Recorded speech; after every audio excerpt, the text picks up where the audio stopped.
Welcome to another edition of the Vote TV Primetime Show right here on TikTok. Karibuni, welcome one, welcome all. I'm your host, Nelson Mike Madam Muriuki. Remember that this broadcast is powered by Swift Stream as we proceed. Naona watu hii show ya leo imegojewa sana. Within the first 10 seconds, 5 seconds, we're already about to have 50 people tuning in here. Twende kazi. Miri anasema niko hapa. Miri Luti iko hapa. User 763598171690 anasema mambo. Ndio kuingia. Watu waingia hapa kwa wingi. Wale ambao wanaingia hapa na kama kawaida. Actually, leo tumesema ya kwamba we are going to break records of all records. Remember, yesterday we were able to hit over 110,000 likes. The day before that, we hit over 100,000 likes. Now today, tumesema we are setting up a new record on this broadcast, and we are going to make it 250,000 likes today. Hii debate ya leo ni leo msema kesho ni muongo. Again, let me remind you ya kwamba I'm hosting the CEO of Talent Quest Africa, David Njoroge, who will be coming here tuongee haya maneno, mambo za crisis za Gulf, yale ambayo inaendelea, what can be done, how can we fix this, and how can we end the problem. Also, nyinyi ambao mnaingia kwa mkiwa watazamaji, you will have the opportunity of making sure that you ask your questions. Mtaweza kuleta watu kama guest pia wakuja hapa waongee na Njoroge, wamwambie hey, sisi tukiwa hapa tuko on the ground, we want to talk. Man, in the first minute tuko already 200 guests are tuned in. Let's make records of all records today. If you're new here on Vote TV, definitely make sure that you follow Vote TV on TikTok, and also don't forget to subscribe on YouTube at Vote TV. The link is in the bio. Leo ni leo. Actually, let me give me a second.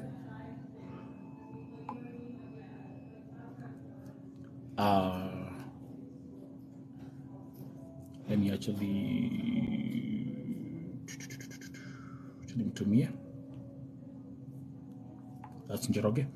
Kwa hivyo, isho ya leo mkuwe tayari.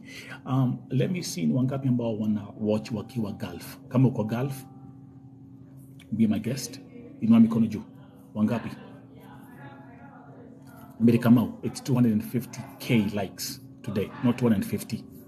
You're going to make it 250,000 likes. And like I say here on Vote TV, these are likes with a purpose. Pia, tukiendelea nitapatia some updates kutoka wangapi? Mikono juu. Oh, Lebanon. Miri. KSA. Dubai wako locked pia. Kwanza watu wa Dubai na Qatar pia. Twende kazi.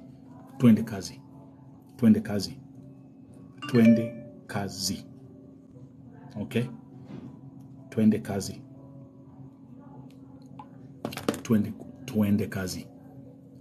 So you know what? Kama hii ni Vote TV, atukujanga hapa mngedo. Ukiingia hapa, what you do is the first thing you do, you share this broadcast. And remember, today's program is powered by Swift Stream. If you want to take your live streaming game to the next level, get Swift Stream today. The link is going to be in the YouTube video description. Twende kazi. Kama tuko, sikizeni, leo tunafanya hivi. Kama tutakuwa watu 1,000, nataka nikuwe na 1,000 shares. Kama tutakuwa na watu 1,000, nataka tukuwe na what? Actually, if we have like 1,000 people, we can actually do 1,000,000 likes. It's 1,000,000 likes with a purpose. It's 250,000 likes with a purpose. Twende kazi. Today, my special guest, the CEO of Talent Quest Africa, Mr. David Njoroge Akwapa. This is going to be a very interesting conversation. Maswali ni mengi, masaa ni machache. So let me see. And without wasting time, Bwana Njoroge is here. Now, Bwana Njoroge, make sure umeingia na video. Yeah, yes, yes. How are you? Fine, thank you. Njoroge, eko video. Yes. Iko salama. Yeah, make sure you turn on your video so that we can run this thing in video. It's not on. Perfect. It's not on. Perfect. Yeah, perfect. Perfect. Perfect. Okay, everyone. As promised, welcoming my guest, David Njoroge, the CEO of Talent Quest Africa. Na kwanza show ya leo pia tuta make sure ya kwamba, kwa sababu kuna watu wengi sana ambao wanasemanga kwamba atuelewi Kiingereza, so we will also try to make sure we do a lot of these conversations in Kiswahili. Watu wale ambao wako hapa, we are breaking records of all records today. Njoroge leo we are setting up new records of tumesema it's going to be a 250,000 likes today, but it's likes with a purpose. Again, Scarlett Anoiza, he's a CEO of what? Talent Quest Africa, which is a recruiting agency in Kenya. So actually, without wasting any further ado, let me welcome Bwana Njoroge. Introduce yourself. Thank you, sir, and the audience. My name David Njoroge kutoka Talent Quest Africa ni agency imekuwa recruitment local and broad, especially larger gap area. So tumekuwa na lot of success. Points and weaknesses in the industry, and I must say we have a lot to celebrate today. And like when I joined the industry 2010, I've seen a lot, I've learned a lot.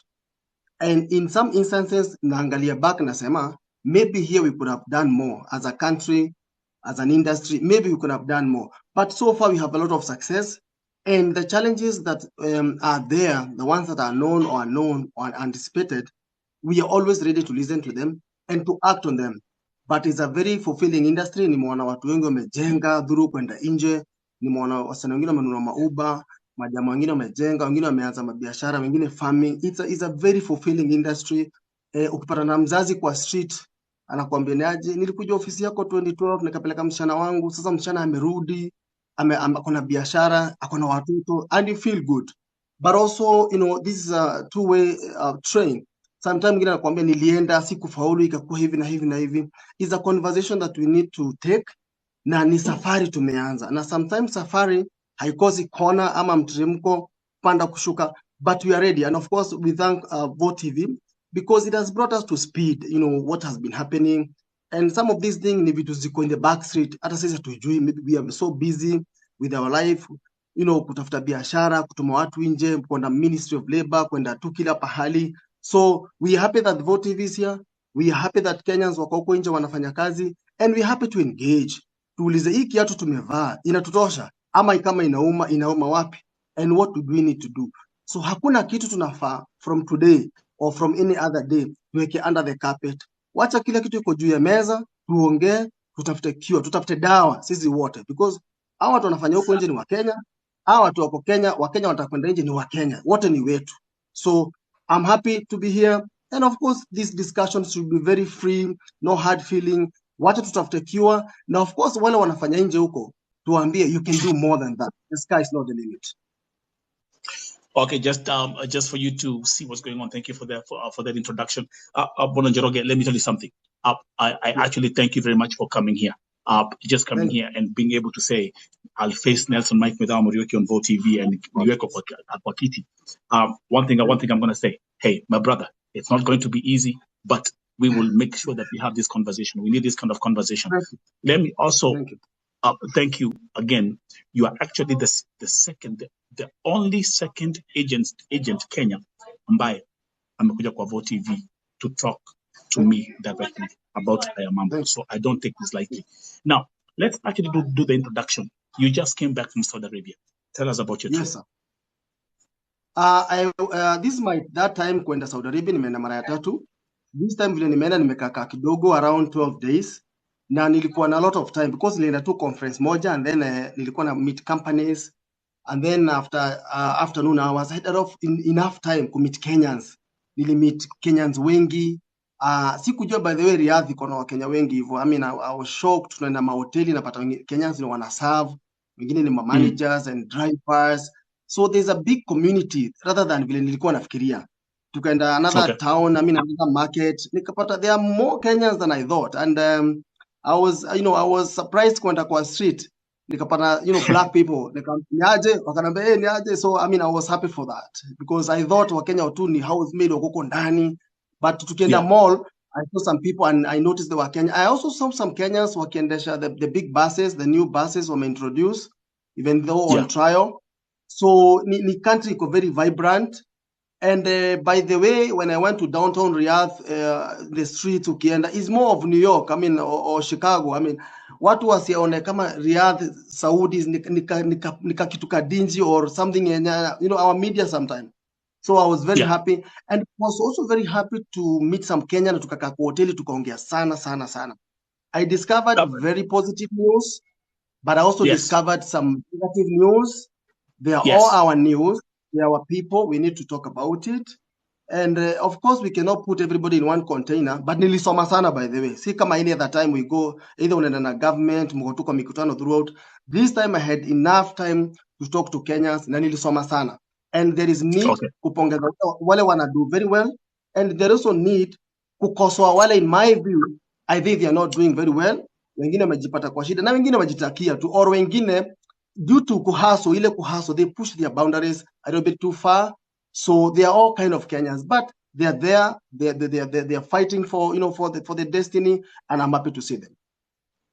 So right now, according to the statistics, actually we have 200,000 Kenyans living in Saudi Arabia. Yeah. Now we are going to get to the bottom of the interview. Karibuni guys. Again, kama wale ambao wako hapa, remember Vote TV Primetime Show is powered by SwiftStream. Those watching here on TikTok, be my guest, share this broadcast. Leo ni kuelimishana. Kwa hii platform ya Vote TV Mbona Njoroge, you've seen I've brought government of issues. I've brought agencies. Juzi tulifati nilikuwa na Mwarabu hapa who owns an agency in Lebanon. So what I've been able to push through on this platform is something that I'm humbled, and I will keep on pushing kwa sababu mahali inafika unasema enough is enough. We have to do things different. Let's start with the just a few days ago, Bwana, the foreign minister, the new foreign minister, Alfred Mutua, was on Jeff Koinange on Citizen TV. Na akasema ya kwamba Kenyan kadamas are earning between 40,000 and 50,000 Kenya shillings. Alisikia wapi? Is that true? According to the BLA, according to the Kenya official BLA, ile tumesaina Kenya na Saudi, inaongea about 850. But one thing nimediscover pale Saudi, kuna some families unafika pale una negotiate nao. Kuna Wakenya najua wengine wamekaa sana pale. Kuna Wakenya najua hata wanalipwa hata 50k, wengine 30k, 25, 40. Kuna lingana na vile mna negotiate, na wengine ni experience. Unakuta Mkenya amerudi Saudi, hii ni round ya 3, like 3 that time amerudi pale deployment anafanya kazi. So some of the Kenya, there are very few who earn hiyo 40,000 ama 50,000. We are not talking about Kemboi huko nje, who are, I'm sure they are making more than that, but wale kwa contract, it's very few that make that money. But there is some, wengine wako na foreigners, or wengine wako na very nice family, wameingia na vizuri, and some of these Waarabu, they are very rich. I mean, kukupatia 40,000 is nothing to them, but not every home. So I will say the bulk of the Kenyan housemates working in Saudi, they get far less than that, but not 40,000. Few do get 40,000, but more get less than that. So, Mr. Alfred Mutua, so that statement, mi vile najua ya kwamba kwa contract ya kadama ambaye inasainiwa akitoka Kenya, these kadamas, they are making 900 riyals, which is right now is an equivalent of up to 27,000 Kenya shillings. Actually, I'm very sure. What tuangalia hata for those who are working here, kwa sababu kuna wengi ambao wanafanya kazi wakiwa domestic workers ambao wako Saudia na nchi zingine za Gulf. Let me ask you, ebu andikeni kwa chat, ni pesa ngapi mnalipwa kwa contract yenu? So ukiangalia hapo 50k ukiwa kwa Marabu ni Z, but Alfred Mutua mentioned that to Jeff Koinange and I was surprised. Next point. Na hapa sasa bro, Medamo, one thing I'll say about that, in 2016, around 2016, Kenya was elevated to a mid-level income country. So with that in mind, our parliament and our Senate was supposed to move in speed and engage our foreign partner, Saudi, so that they can raise the payment, because payment is upon negotiation. Now, sasa sisi agency hatuwezi enda negotiate this because BLA is signed by two governments, Kenyan government and Saudi government. So from 2016, I must say that from some quarters there have been some laxity. Kumekuwa tu na ile laziness ya kwenda negotiate hard, because before kama 2014, 2012 hatukuwa tuna train wa Kenya. Unaona, hatukuwa tuna train our house help. We were not training. We were just,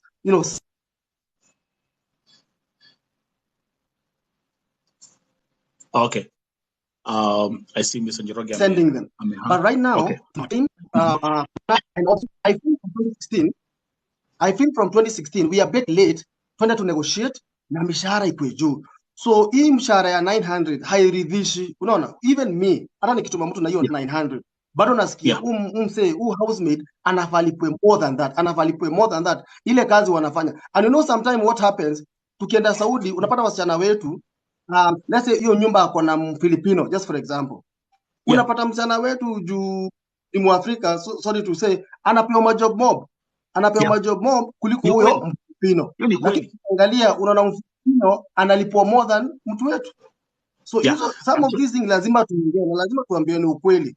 Na hii story ya mshahara, kabla hatujafika hapo Madamo, hii story ya mishahara ni story moja imefanya wase wetu wa madem wa kwetu roho imeenda chini sana. They feel like, they are unwanted. How come Filipino analipo 1500 Saudi Riyal, Mkenya analipo 900? Mkenya ndiye anaambiwa enda osha hamam, enda piga nguo pasi, enda, yani yeye anatumwa tu. Mpaka some point, some homes unapata Mkenya, Mfilipino anakuwa kama supervisor wa Mkenya, and they are doing the same job. That breaks my heart. Kwa sababu huwezi niambia Mfilipino ako na mikono 10, unaona? Sisi actually tunaongea better English than Mfilipino. Ukituangalia tuko na maso kuliko Mfilipino, unaona? So if design Mfilipino anapati 1500 na Mkenya bado wako stuck pale pa 900, that is something we need to negotiate. It does not matter the justification, but if we are doing the right job, in the right setup, in the right environment, the same environment, we are pay almost double, now we are pay almost a half, it does not augur well. People agree on that. I think we all agree on that point, kwa sababu hii issue ya salary imekuwa ni issue ni shida kubwa sana. Unapata kama akona mwanamke ni single mother, akona watoto wawili, taking care of the father, of the mother, it becomes a slippery slope. Issue ya salary is something that has to be negotiated. Nyinyi mkiwa agency owners, people like you who own an agency, how do you approach the government with such a discussion? Number one, I'll tell you for fact, there is a labor report, task force report on labor Kenya 2016. It talked about so many things that we'll talk today or any other day. But part of that was increment in salary. Because, dawa ya roho ya job ni pesa. Unaona, sabuni ya roho ya job ni pesa. So we have met Senate twice, we have met Parliament twice on the same issue. And they have always said, we will renegotiate the BLA. I just heard the other day from one of the agents, wanasema, the BLA ilikuwa negotiated tayari, hii ya Kenya. But now, si kujua, any update? What was the terms? Because ikiangalia sana hii BLA, we were not involved when it came to renegotiation. Because I remember in Kenya, when the Saudi team came around 2017 hapo, they told us, mchukue hii BLA vile iko, because we had B2B, take the BLA vile iko, kwenda hiyo mshahara vile iko. And hii kazi ya kwenda Saudi ilikuwa imefungwa from 2014 all the way to around 2018. So when the Saudi team came to Kenya 2017, wakatuambia, chukueni hii job vile iko na mkubali hii 900, but within a year tuta negotiate na tutawaongezea. But along the way, so many things came. We as private industry, we are not party to the BLA, so we cannot go negotiate. But we are hoping now that we have a new, new government in place. We have a new labor committee in place. We also have a Senate committee on labor. this is one thing that inafanya wasichana wetu pale wakienda, hata ndio wengine tu wanatoka tu Kemboi, because how do you explain to me, nilitoka kwetu mashamba, sina do yoyote, yani kazi yangu nilitaka kwenda kufanya do, kutafuta do nisomesha watoto wetu, nikifika huko nje napata ni 900 hapa Mfilipino anapata almost double. So some of these Kemboi vile hata wanafanya hiyo Kemboi to some limit, to some extent, mimi na understand is an economic quest, you know, is anti-poverty quest. Yani ni watu wanajaribu kuondokea shida, poverty, unaona, along the wanapata mashida huko. That does not justify, because of course employer alikuleta na umetoroka, as much as you'll make more money. So I'm thinking if the recruitment industry can partner well with the labor committee in parliament, with the Senate committee, we don't need a lot of mikutano mingi. What we need to say, ametoka Kenya because akona shida. Wengine ni single mothers, wengine waliachia primary school, wengine high school. I've seen, by the way, now because of this COVID medamo, right now we have so many girls who are ready to come to Gulf, to Saudi. Na amesoma. Unapata msichana akona na degree, mwingine akona na diploma, higher diploma, anakuambia I'm ready to go. Zamani when we started huko 2012, 2011, mimi I always thought wale wasichana wanataka kufanya kazi ya housemaid, house help, ni wale maybe waliangukia class 6 huko chini ama high school wako maliza, maybe aliolewa akakuwa na watoto wa family kacha. Right now I can guarantee you for fact, utakuja ofisi yangu ni kuonesha msichana akona degree, mwingine akona diploma, ananiambia David, hata kama ni job ya hao I'm ready. So it's so disheartening. Our education system imesomesha huyo mtu primary yote, high school yote, ameenda mpaka sasa college, akifika sasa pale anapata ile job iko ni housemaid. Yes, atuseme ni mbaya, but at least hiyo mshahara iende hata 1200, ndio home alipia watoto wake shule, brother zake, sister zake, because most of these people who go to Saudi, I'm telling you for fact, especially the one from Kilifi, Western Kenya and some parts, they are the only tegemeo kwao. They are the only tegemeo kwao. So tusiwadharau, they are the only tegemeo. Yani usipotuma pesa hiyo mwezi home, hao watu wanalala njaa, and it's a fact. So, Mr. Jeroge, let's also we are going to get on this topic as well. And nimesema kwanza leo nitaanzia na interview ya the new foreign minister, Mr. Alfred Mutua, Dr. Alfred Mutua. During the interview with Jeff Koinange, Dr. Alfred Mutua alisema ya kwamba one of the biggest issues ambazo aliona alipoenda Saudia ni kwamba kuna Wakenya wanauza chang'aa nchini za Gulf. Hapo ndipo tutaanzia. Now we are getting on the hard chair. Dr. Alfred Mutua amesema ya kwamba Wakenya nchini Gulf wanauza chang'aa na kuna chang'aa dens ambazo zinatumiwa kupiga hii biashara. Ulikuwa Saudi Arabia. Talk to us about this topic as we proceed. CS Mutua is on point, he's right. In any part of the world, good people and bad people coexist together, and nobody can claim to have the ability to eliminate human vices in the piece of earth. No. So what I'm saying is this: kuna Wakenya ndio wanaendanga party, hiyo wanaita disco matanga. They are almost having it almost every weekend. Even some of the organizers some of the organizers ya hizi discos niliwaona, some of the DJs wakoko niliwaona, and part of it they are trying to do that when Kemboi amekufa. I try to understand the logic behind it. Kemboi akikufa hako kwa contract, they do fundraising, wana fundraise, wanatuma some of the money back home na wanatuma tamwili home. So that's a good aspect, even though your environment wanaifanyia wote maybe unapata ni Kemboi. The issue of pombe, it's there, by the way. Na mimi niliuliza, I don't know the extent, but niliuliza wanatengenezaje, where do they get it? One of the person amekaa pale 14 years, nilikuwa naye tulimit like 4 days. Saizi ana own taxi pale, private taxi, anabeba watu na sometimes hata anakimbusha madem. That one I came to learn. But walisema wanatengeneza na Crorex, kuna dawa ya hamam inaitwa Crorex na other things. It's true they make. It is not that much of a problem, but there is those guys, I'll tell you for fact, walitoka Kenya, wakaenda huko. Even some boys, by the way, not just girls, wakaacha contract, wameingia, they do your job ya dalala, and part of it, they are still also in that, moonshine business, ya kuuza hizo changa. It's true, but it's not a big problem that can say, now the market has been derailed because of that. But it's there, even though on a very small scale.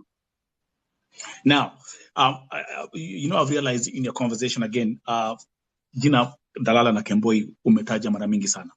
Now, jina Kemboi ikitajwa, blood pressure hupanda kwa hizi mitandao. And before tuingie department ya Dalala na Makemboi, kwa sababu I know I've been here for a minute, nikisema ya kwamba the people that I represent na wale wanapigania wakipitia changamoto, to me as a human activist, I fight for kwa haki ya wasichana ambao pia wako kwa contract. Most of the victims I have, I can tell you the statistics, 87% of the people that I've rescued in Gulf since 2015 were all under contract. Let's start what were contract, alafu ningie department ya Kembois na Dalala. Hapo kwa sababu najua hapo Njoroge utaimba wimbo. Before that, just one small thing. The issue of immigrants, like runaways, immigrants, it's all over the world, by the way. And if you look for like a country like USA, at any one time, they have almost 17 million illegal, workers or people who are just there illegally. In one way, they came in as students, they came in as visitors, they came in as all kind of people, but they never went back to their country. Yeah, I've been there myself for quite some time. Right. So what I'm saying, the issue of these people who are out of contract or people who have absconded duty, they're all over. If you go to UK today, there are thousands, Australia, America and all that. What we are looking at is the management, is the handling of these people. Once they are outside the contract, what dangers do they have, or how is the local government, host government handling it? And how does the sending country like a Kenya perceive it to be? So it's a phenomenon we can discuss, and I'm sure, I don't think there is a measure in any part of the world you can do to say today you don't have a single immigrant when you are out of status. Even in the US, you see these guys. So what I'm thinking is, I did the biggest documentary ever about African immigrants in Europe, Surprising Europe, for Al Jazeera. I've covered this story in and out. Now the difference is what we have in Gulf is very different as what is happening in Europe and other countries. Let's go back to what were contract. Wale ambao wanapitia changamoto na wale ambao wanafanyiwa mambo. Njoroge, let's start kwa sababu wewe uko na agency. Your agency is registered. You have been working with NEA since 2010. Do you agree that in Kenya we have a problem with illegal agencies in the country? Yeah, number one, that's a very important point, and I'll tell you some shocking facts. Today in Kenya, the people who has an actual recruitment license, I don't think there are more than 600. The people who procure Kenyans for cross-border migration, wale wako na license, hajapita 600. But in Kenya, wale watu wanasema, nitaweza kupeleka job, nitaweza kutafutia job outside the country, those people who purport to procure Kenyans, they are more than 5,000. More. That's because ukienda Mombasa wako, Nairobi wako, Nakuru, every town, na saa hii imekuwa worse, even foreigners wanakuja huku, wanaanza the same. So what I'm saying, we have a serious challenge, and I think hii shida ilianza na our policies as a country, as a government. We have not done enough to install systems, like Philippines, systems whereby is only well recruited, organized Kenyan ndiye anatoka. Yes, we know it's ni right ya kila Mkenya kwenda kufanya kazi, but the procurement of these Kenyans, recruitment of these Kenyans, na vile amesafirishwa nje matters a lot. Number one, ile country anaenda. Number two, the retention level, capacity, the retention percentage. Number three, the security and safety of this person. If the procurement process of this Kenyan were flawed, yani kutoka kwao, it was not the right way. Hata huko, kama sasa hapa kuna so many people wako Lebanon, Iraq, wako wapi? Ukiwauliza ulipelekwa ni nani, anakuambia nilipelekwa Njeri. Njeri ni nani? Anakuambia tulikuwa tunapatana Ruaka hapo shopping center. You understand? So that's an issue that we need to sit down as an industry with our government here to continue to say, now this is the approach. I mean, Uganda is posting very nice reports. I mean, they came in just the other day. I remember a few years ago, Uganda came to benchmark in Kenya here about labor migration. But since you can Uganda, for example, the airport in Entebbe, every migrant akiingia pale lazima akuwe documented pale kwa airport na eke kidole. Why don't we have such a system? Otherwise, sahi unapata msichana alikufia Lebanon ama Saudi, ina take even 6 months just to know nani impeleka, alipitia wapi, nani, Ndio. So the issue of this procurement of these workers here is very important. CC agencies, we pay 500,000 for a license. We have a 1.5 million security bond and so many other paperwork, Chamber of Commerce and so many other. But our, I don't want to call them traffickers because I'll sound very harsh. But our watu wengine wenye wanapeleka watu whatever country, they have no office, they have nothing. The authority is here. They don't own any aircraft. They don't own any airport. That's so right. how they do that? How do they do that in front Yeah. of the law? We are still yet to understand. Mr. Njoroge, let me actually, as we proceed again, welcome to VOTV Primetime Show. Lamba Wakwapa, as we proceed with this special Primetime Show, my special guest, the CEO of Talent Quest Africa, David Njoroge. Now, Dr. Njoroge, you know that I'm working directly with the consulate in Lebanon, and I'm also working, I'm collaborating with the State Department in Kenya for diaspora affairs. There's something I want to tell you, and there's something I want to ask you. Before tuendelee, ni wangapi wanafanya kazi Lebanon? Tafadhali inueni mikono kwa chat. Wait, we're waiting. Okay. I'm asking the viewers. Yeah. Ni wangapi wanafanya kazi Lebanon? Inueni mikono juu.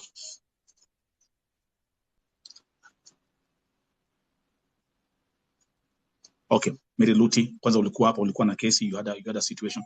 All of these people, watu wa Lebanon ni wengi. Now, let me bring this to your attention. Bwana Njoroge, the agencies ambao wanapeleka wasichana Lebanon, over 90% are fake agencies. True. That's true. 100% true. True. 100%. Actually, it's more than 90%. Thank you that we agree on that one. Number two, Pia, imagine our agencies wanapatiana hongo kwa airport at Jomo Kenyatta International Airport. That's also true. Wapitishwe. That's true. True. Thank you very much. Now let me ask you. This is corruption in broad daylight. One of the biggest airports in Africa. How do we fix this? That sounds a bit tough because number one, by our Kenyan law, mtu akiwa na passport, akona tiketi yake na akona visa, by our law hatuwezi mkataza kwenda any place. What I think in your question, kind of a summary is, I'll put it the other way around. Kama kuna country yote Mkenya anafaa kwenda, kama kuna country iko na opportunity mse anafaa kwenda, then I will say it's the government who has been lazy enough not to work to cooperate with that country so that our watu waende legally. Unaona, kama kuna visa, kama kuna mwajiri pahali in any part of the world, be it be New Zealand, Holland or Lebanon, whatever, if for sure there is an opportunity, let government move very fast, they level the ground, wasainizo BLS, watu waende. Na kama for sure the government does not want mtu aende huko, then they should block them completely. Otherwise, history are lukewarm. But why are they not doing it? These folks, these agencies, like I call them, ama burukenge, ambao wanapitisha wasichana airport through the back door. They have connections in high places in the government, and that's how they're able to operate. And because I can tell you, Lebanon, if I show you my list of cases we are working with, utashanga. And remember, I'm working directly with the Deputy Ambassador, Mr. Honorable Kassim. I'm working directly with the Ambassador, Honorable Sayed. I can tell you, the cases ambazo tuko nazo, hata if you check on my profile, if you check on my platform, ni cases zingine chafu sana. Let me give you an example. Nimekuwa msichana anaitwa Esther Wairimo ambaye alishikwa na nguvu na Mwarabu, na ule Mwarabu alitumia chupa. I don't know whether you saw that case. One of the worst cases that I've ever documented in my life. Agent akipigiwa simu hawashughuliki. Wacha namwambia nyinyi ambao mko hapa, nyinyi ambao mko Lebanon, ambao mko hapa na mnawatch hii broadcast. The biggest problem that we have in Lebanon is most of these agents don't respond mkiwalilia kama mko na shida. Njoroge, One thing, bro. they've made their money. They've made their money. One thing. Yes, one thing I want you to. Yeah, sure. One thing I want to rectify kidogo. We have already agreed that 90% or more, they are not agencies. They are just people who have seen a gap, wanna take opportunity kusafirisha to labor na kwingine. So mimi ningetaka hivi, anytime you have a case, just say huyu mtu ni agent, because if you go to website ya NEA today now, you can print all the legal bona fide agencies. My friend, I do that every day. So that any other day, kama wamesafirisha mtu ama Wanjiko, whoever that is, unasema yes, huyu si agent na amesafirisha, because kuna watu thousands and thousands wanapeleka watu huko, but at the end of the day unasikia agent. Ukiuliza mtu ofisi yake yako wapi, hana. License yako wapi, hana. How does that person qualify to be agent? That one you need to correct from your end. Kama ni agency, unasema agency ni hii, license yake ni hii. Kama ni wakora huyu, unasema tu kuna mtapeli hapo Nairobi amepeleka watu, which is true. Let's name them as they are. Now, I do golf workshops every single day. Na pia huwa naangalia watu kama agencies zao ziko registered. Unapata agencies zingine hata licenses zilikuwa revoked. Majina zingine ni majina ovyo. Na again, wengi hata wajui agency inaitwa aje. Because ilikuwa ni Burukenge. Njoroge. Mtu anaenda gate 19. Makaratasi ni fake. Anaambiwa hizi documents uko nazo ni fake. Huyu agent anapigiwa simu, one phone call, anatuma 4,000 na mpesa. Msichana anaambiwa go through, panda ndege, enda Lebanon. How do we fix this? It's a very easy way if we mean business. It's a very easy way if we mean business, because the agencies when you wako license wako wanajulikana. The list is there. The list is there, iko juu ya meza inajulikana. So this other person mwenye anapeleka mtu na bila license is illegality. I'm sure at the end of the day pia wao wanatafutia watoto wao. Huyu Mkenya anaenda Lebanon amepata opportunity, anataka kwenda. Is a very gray area kukataza mtu kwenda. But the process, I talked about the process. The end goal can be good. The idea or even the reasoning what aende afanye kazi can be good, but process.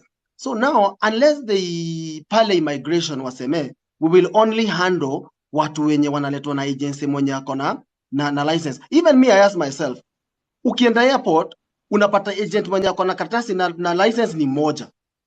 Hao wengine 10 hawana license. Wanakutana tu, yani wanata wanakuchekelea. Wanatu wewe ushalipa 500,000, unatua kipiga high five huko, washakafunga. Wewe ushalipa, unang'ana kulipa ofisi, unang'ana kulipa workers. Wao wakimaliza wanaenda pale Karomaindo kusherehekea. Kesho unawapata airport. So the issue here is we have to be genuine, we have to be reasonable, and we have to be truth to our people. So that Mkenya amesafirishwa na mtu tu hata ujui yako wapi. How do you think that person will be responsible? Mchana hajalipo 3 months. Of course kuna employers wengine wabaya na wengine wazuri. All over the world. Kama mchana hajalipo ama ni mgonjwa hajapelekwa hosi. Now, huyu mtu alimpeleka kama ni wa vichochoro. Do you think you will get that person? No. Jina ikiharibika at the end of the day utasikia ni agent. So hiyo ni kitu tumeongea sana. Wacha nikwambie, the biggest thing utasikia all the time, utasikia agents. Now, I want you to give us, now let's get to the hardcore part of this interview. Saudia imekuwa every day. Saudia. My inbox never sleeps. My phone never sleeps. Social media, ukiingia TikTok, Facebook, Saudia. Wimbo wa Saudia hauishi. Bwana Njoroge, ulikuwa Saudia juzi. Umekuwa ukifanya kazi umekuwa na ofisi yako for over 10 years. Let me ask you a simple question. Sure. Do you agree that we have Kenyans ambao wameuliwa nchini Saudia? number one, we know there is government has reported deaths from Saudi, and of course every death comes with a death certificate, medical certificate, exactly what happens. I cannot say for sure kuna ule aliuliwa because I was not a witness, John a witness, but I know some of the deaths have not come up very clear exactly, because when you say, like, let's say 20 people, for example, died of cardiac arrest. I don't think there is any part of the world where you'll find 20 people dying of cardiac arrest. So there is some questions. There is some questions out of some of these deaths.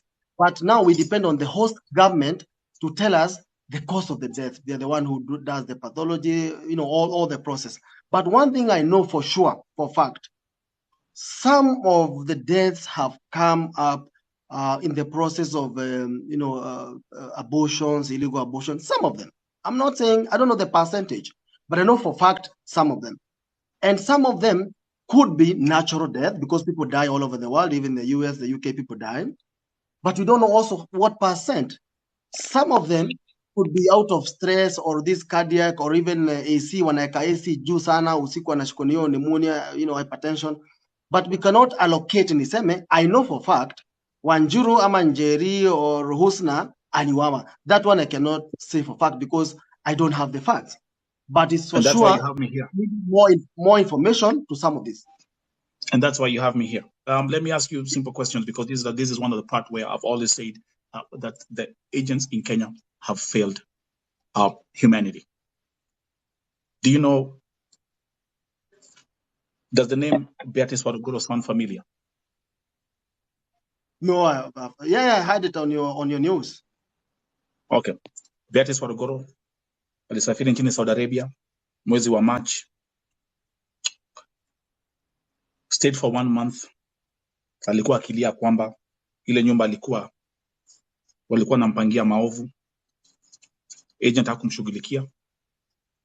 Beatrice Waruguro aliuliwa 1 month baada ya kufika nchini Saudia.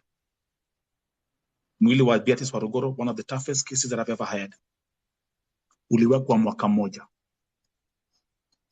Nilipigania ndio akaachiliwa na akazikwa nyumbani last year. Bwana Njoroge, Andronicca Karimi tumemzika December, ameuliwa na mwajiri wake. Judy Njeri alikuwa kwa nyumba akiosha vyombo.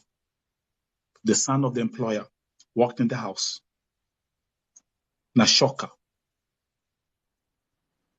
na akamuua. Elizabeth Wairimo alisafiri last year September, hakumaliza miezi 3. Tumemzika 2 weeks ago. What I'm saying is, I can go on and on and on. Ningetaka, and I'm going to address this issue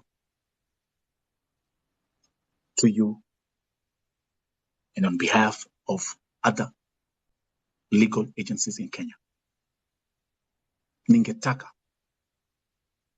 mjue ya kwamba watoto wameachwa yatima, wazazi wanalia. Nyinyi mkiwa agencies, even though you have to do your business, I would like you to reach out and step in the land of humanity and show that you care and that these cases are genuine. Kwa sababu kila wakati all I hear from Saidia agents in Njoroge, unasikianga maybe mambo za abortion, huo ni mambo sijui za nini. Huyo alikuwa ni Kemboi. All these things we hear all the time. I never see agencies coming forward and saying, we don't accept this. I can respond now. Just give me 1 second. And by the way, I can go on and on and on and give you more names. There's one last name I'm going to mention. Kuna msichana kutoka Kakamega. ambaye alikuwa anaitwa Maximilian Muhanda. Maximilian Muhanda aliuliwa kama mnyama, hakuwa kemboi. Maximilian Muhanda alidungwa na kisu na akapasuliwa kichwa na shoka. I saw the postmortem report from Chiroma Mochari. Babake Maximilian Muhanda hajawahi pona. Babake aliniambia akilia, Nelson, tell the agencies in Kenya wakuje Chiromo waone maiti ya mtoto wangu. I cried. Not one single agent showed up. These people. Bro, nitalala hapa. Ukiniweka sana nitalala. I'm getting sleepy. Let me respond, bro. 1 more minute. I know this is a part that I know nilikwambia itakuwa hard. Tukiingia part ya Kemboi na Dalalas, utakuwa na bado tuongee solution. Tuongee bado solution. Tusiongee tu mashida na tuongee solution. Let's balance the show. Talk about solutions na mashida, at least to give hope also, no? That's why we are here. That's why we are here. But you get my point. You get my point. 100%. Our wasichana wote, they were all under contract. Au nimekutajia. Hakuna hata moja alikuwa Kemboi. So, the tune from the agencies, ambao usema ya kwamba ni two Kembois na Madalala, that's where we have the misunderstanding, Mr. Njoroge. The line of humanity between me as a human activist and those who run agencies. But now, back to you. What do you say about this? Of course, it's very, we are always saddened. We are always really saddened by anybody who passes out there, not only in Saudi or, Australia, UK, whatever part of the world they are. One is too many. And we condemn any death. If it's human inflicted, we condemn any death to the highest tone, to the highest voice. And we will not want any other person to suffer in hands of arrogant employer or an employer mwenye akona unyama. So we will ask the government to pursue and investigate all those cases you have mentioned. And I hope you have launched the complaint with the relevant government in Saudi, in Kenya, or any other government, because at the end of the day, we would like to know the cause. Number two, give me time, bro. Number two, we need to come up with a system. In Saudi, for example, if employer A did an atrocious act to our people, why should we as a country give that person another girl, another housemaid, so he can repeat or she can repeat the same thing? Mona, we are failing as a country, and you from your side also, you are a Kenyan like me. Tell us, how will we go ahead in making sure that kama ni Mr. Abdallah alipewa Wanjiko, akampiga, akamnyanyasa, and maybe at the end there was death, then we should ban. The system should ban huyo bwana so that he does not get another housemate any other time. That's for fact. We said let's put all the cards on the table. Now, I went to a conference, a HR conference in Saudi, where we had so many agencies in Saudi. And one thing they are really making noise, and I'll tell you for fact, they are saying Kenyan runaways now have almost tripled. If you take, let's say, 5 girls, it's almost automatic like 2 run away.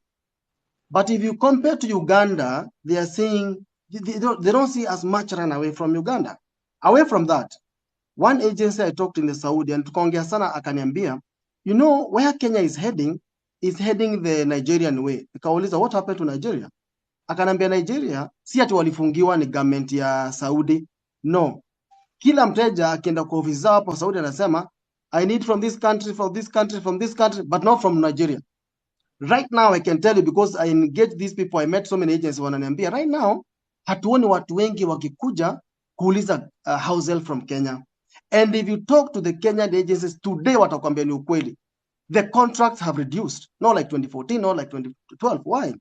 There have been a lot of runaways. Now, Let's address that question of runaway kidogo. Just kidogo, even though I know that's listen, that topic. I know you as my agencies, like I'm sure Njoroge, we can talk about runaways the whole session. okay, I'm not talking runaway. I'm That's not why you talking about thrive. runaway. Let me give you my last point. That's My why you last point. thrive. I'm not talking about runaway.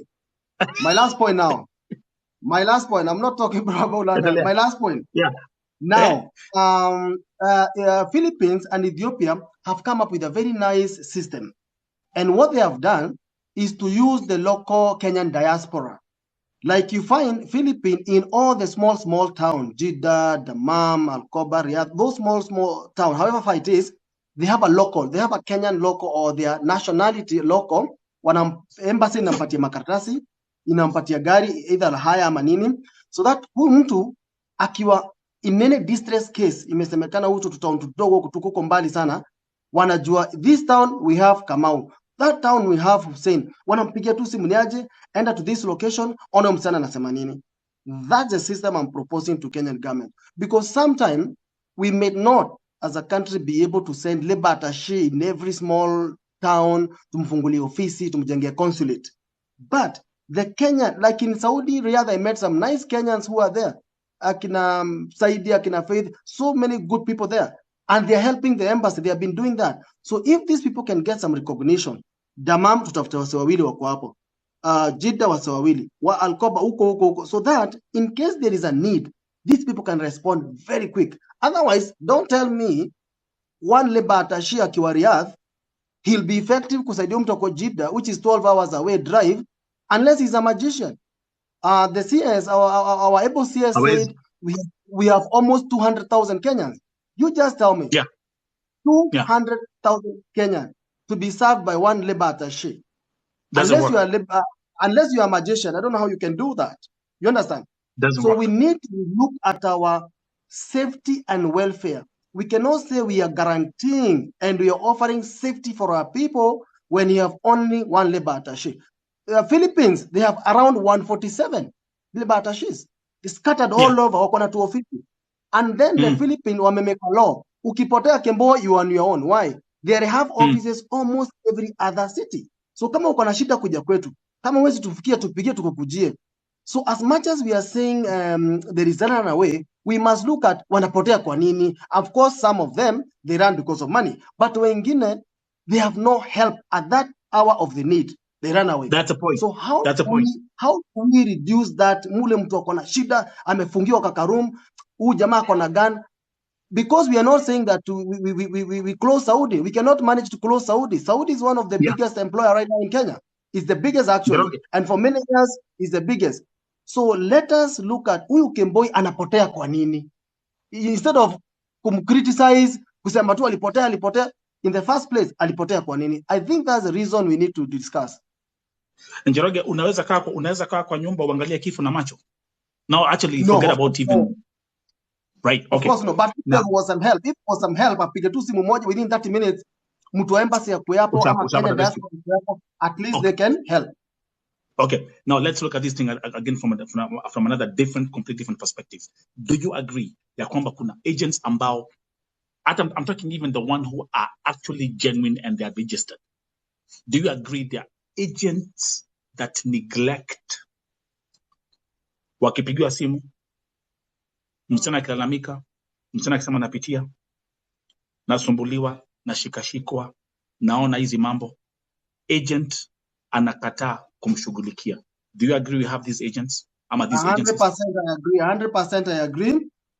Some people have called me na wananiambia agent wangu anilileta huku, nikimpigia shani block, it's true. And we take that blame, not all, but I'm sure some agents are like that. It's true. Yeah. Okay. And unapata ya kwamba msichana hana any other choice apart from kutoroka. Yes, that's true. Maisha yake iko hatarini, anaokolewa. Acha unapata ya kwamba and nyinyi mkiwa agents and agencies, and I'm actually just focusing on legal. Maburukenge wachana nao. Hao mio huwa naweka kando. Kuna wasichana ambao wako huko nje ambao ni Kemboi, wameokoa wasichana wengi sana hii Saudia. I met them. Niliwaona. Nasema kuokoa. Yes, I met them. Si ati kwambia msichana atoroke ndio akuje afanye kazi ya kuinua miguu juu, ya kunyanduliwa, yes, ya kuuza nyanya. Yes. So, you know what I'm talking about. Yes. Kuna Kemboys hii Saudia. Kama sio hao, ingekuwa ni story nyingine. Mimi Njoroge, I can tell you, hata wasichana wengi ambao pia nimeweza kuokoa hii Saudia. There's always someone, she's outside the contract, anasema Nelson, nimeona hii kesi, ndana kumchukua. Perfect example, story ya Mercy Etale. Those who are on my platform, nimewezaje kumwokoa Mercy Etale kwa ile nyumba? Kwa sababu kuna msichana mmoja ambaye yuko huko nje, alijitolea, akasema tena kumwokoa. So as much as I see agencies pulling this, the story is about, Makemboi ni madalala, ni nini, mambo za kuuza bangi, mambo za kupigwa malaya. That's the story which I hear from the side of my agencies. And I'm talking about both from legal and illegal. Lakini mjua kwamba, and that one we agree, and I'm glad kwata hata wamesema it's true, that kuna hao who have rescued many. They even help the embassy. Sababu embassy ya Bezani, it's 200,000 people in Saudi Arabia, for example. So they are also been helping. Give us a perfect example. Because you own an agency. Someone, msichana amekupigia simu, amekwambia Njoroge, ninapitia changamoto hapa nilipo, nisaidie. What's the first thing you do? Number one, I'll tell you for fact, there is many that we have rescued also. There are many who does not wait for help because alikuwa an imminent danger. At that point, hangekaa siku mzima kikungoja makesho, they had to run away. So we acknowledge there are those who really run away. Why? The situation at hand at that point, hangegoja. Even if it were me, the kind of environment it is and is really in danger, I could have run away. But also let's agree on principle that there is those who also run away because I could have pesa, and we agree on that. But I also want you to address one thing. In Saudi, there is this kafara visa system. You understand about that system? Yeah. Kafara visa system. Kafara visa system, for those who have studied all kind of employment relationship and visas, they say is a system which almost looks like semi-bondage situation. Why? The employer is the one who is your sponsor, the employer. So in other words, the employer, by nature of having the kafara visa system, the employer akona total control, so to speak, of that person. Why? The sponsor amelipa ticket, the sponsor amelipa A to Z. So at the end of the day, msichana akisema, mi ni mgonjwa, and for sure, maybe ni mgonjwa, for sure, msichana ni mgonjwa. Do you know most of these employers wanaambiwa, no, you're just lying, anampea Panadol. How many girls ushaona wakipea na Panadol? Wanapewa tu Panadol, naambiwa, wewe, the only time anapelekwa OC, right. The only time anapelekwa OC is when it's critical. That's the right. only time sometimes anapelekwa OC is when it's critical. The girl cannot even wake up, cannot even stand. Saizo ndo anapeleka OC. Mostly it's too late. Hapa Kenya huwa tunagonjeka. So we will ask, that's why we are saying we need a system whereby kuna mtu ako close to our people. Leba atashia akiwa Riyadh, hakuna vile atajua msichana ako hapa Jeddah ama Alcoba ni mgonjwa na anataka immediate care. Unaona? So we must not run away from that. So long as our people hawako karibu na help, the help is close. Mimi nikiwa Kenya, Kenya is like 6,000 miles from Saudi, right? So the much I can do ni simu, napiga simu. Nikipiga simu, the employer says, no, she's lying, she's a liar, she always lie. Hiyo ndio wanapenda, that sentence wanapenda kurukia sana. She's just lying. Ukipiga msana nakwambia hapana, wanadanganya. So everybody is saying huyu ndio muongo, huyu ndio muongo. Much later unasikia this girl alipelekwa OC hata hajisikii. So me, I wish our Kenya government can talk to Saudi government so that we stop deploying housemates on this kafara visa system. We deploy them through companies. Let the visa be owned by a company. In Saudi, there is those big companies. They are big, I can mention them. So that, akienda kwa Mr. Abdallah, na wasikizane Mr. Abdallah atazamrudisha kwa ofisi because the visa of this girl is by the company. Na jioni na the city apewe mwingine because we must look at solution. Mimi nimefanya kazi na Saudi now 12 years, 13 years. Now Yeah. we have been almost as a community, as a society, tunaongea about the same thing. Msichana alipigwa, msichana alitoroka. Msichana alipigwa, msichana akaongezewa mshahara, hajalipwa. So what is the remedies? And I'm sure we'll come to that. But number one, in my view, if I was asked today, David, what's the single most important change unaweza taka uone Saudi? I will say visas ya hizi za kafara visa system, visas zirudishwe kwa companies. Because a company, hata ukirudisha msichana mara 5 utapewa mwingine because it's a company. But sasa Mr. Abdallah ako na mtoto amebaki na mtoto, do you think atakuachilia tu hivyo wewe urudi kwanyu, ama unasema ukisema yeye ni mgonjwa anaona unajifanya, anataka ufanye kazi? Ni kama wheelbarrow alinunua. You understand? Okay, thank you. At least on that part, actually, we agree, both of us, and I actually like the suggestion ya kwamba hizi tukue na company visas, tuachane hizi mambo za kafala visas. What we're going to do is, thank you very much again, ladies and gentlemen, welcome to Vote TV Primetime Show right here on TikTok. A very interesting conversation with the CEO of Talent Quest Africa, David Njoroge. David Njoroge, tutafanya Q&A, whereby tutakuwa na, there's some people here wako hapa, request ni mingi. So let's start with Shiro Wajib. Na baadaye ukiingia hapa my sisters, muingia hapa mkiwa na video. Shiro Wajib, take the floor, uliza swali. Okay, mimi swali yangu ni, mimi nilipatanga agency ya makungu nikashughulikiwa. Mimi by the way sina shida na agency yangu. Kufika airport napata mimi ni wa talent. Unaona? Nikakuja job, nikafanya job vizuri. Wakati nilikuwa napitia mashida, napiga ofisi, napiga agency, wameniblock. Sasa nilikuwa confused, nitalilia agent ya makungu ama talent. Unaona vile nilipatikana hapo hivyo katikati. Unateswa, unanyimwa hadi chakula. Mimi nikahepa, sikuwa na choice. Jua hadi watu wanakutishia. Utafanya aje? Ukipiga simu umeblokiwa. Ukipiga kwa ofisi wanasema unadanganya na boss wako. Njoroge, answer that question. Number one, si possible ukuwe uko na 2 agencies kwa system. Ni vizuri ujue haswa ni gani. Ataweza kuja alikuja ka-apply kwetu aka-apply kwa Makungu. I know Makungu is a good agency too. So sijui exactly alienda na gani, but at the end of the day, kama ulikuwa kwetu, for sure we really make sure that we follow up on our issues. Our lines are open 24/7. Actually we are almost the only agency tuko na rep. We have our rep in Saudi mwenye tunamlipa 24/7 kufuatilia wasichana kama kuna shida yoyote. Ako Riyadh, tuko na mwingine Jeddah, tuko na mwingine Dammam.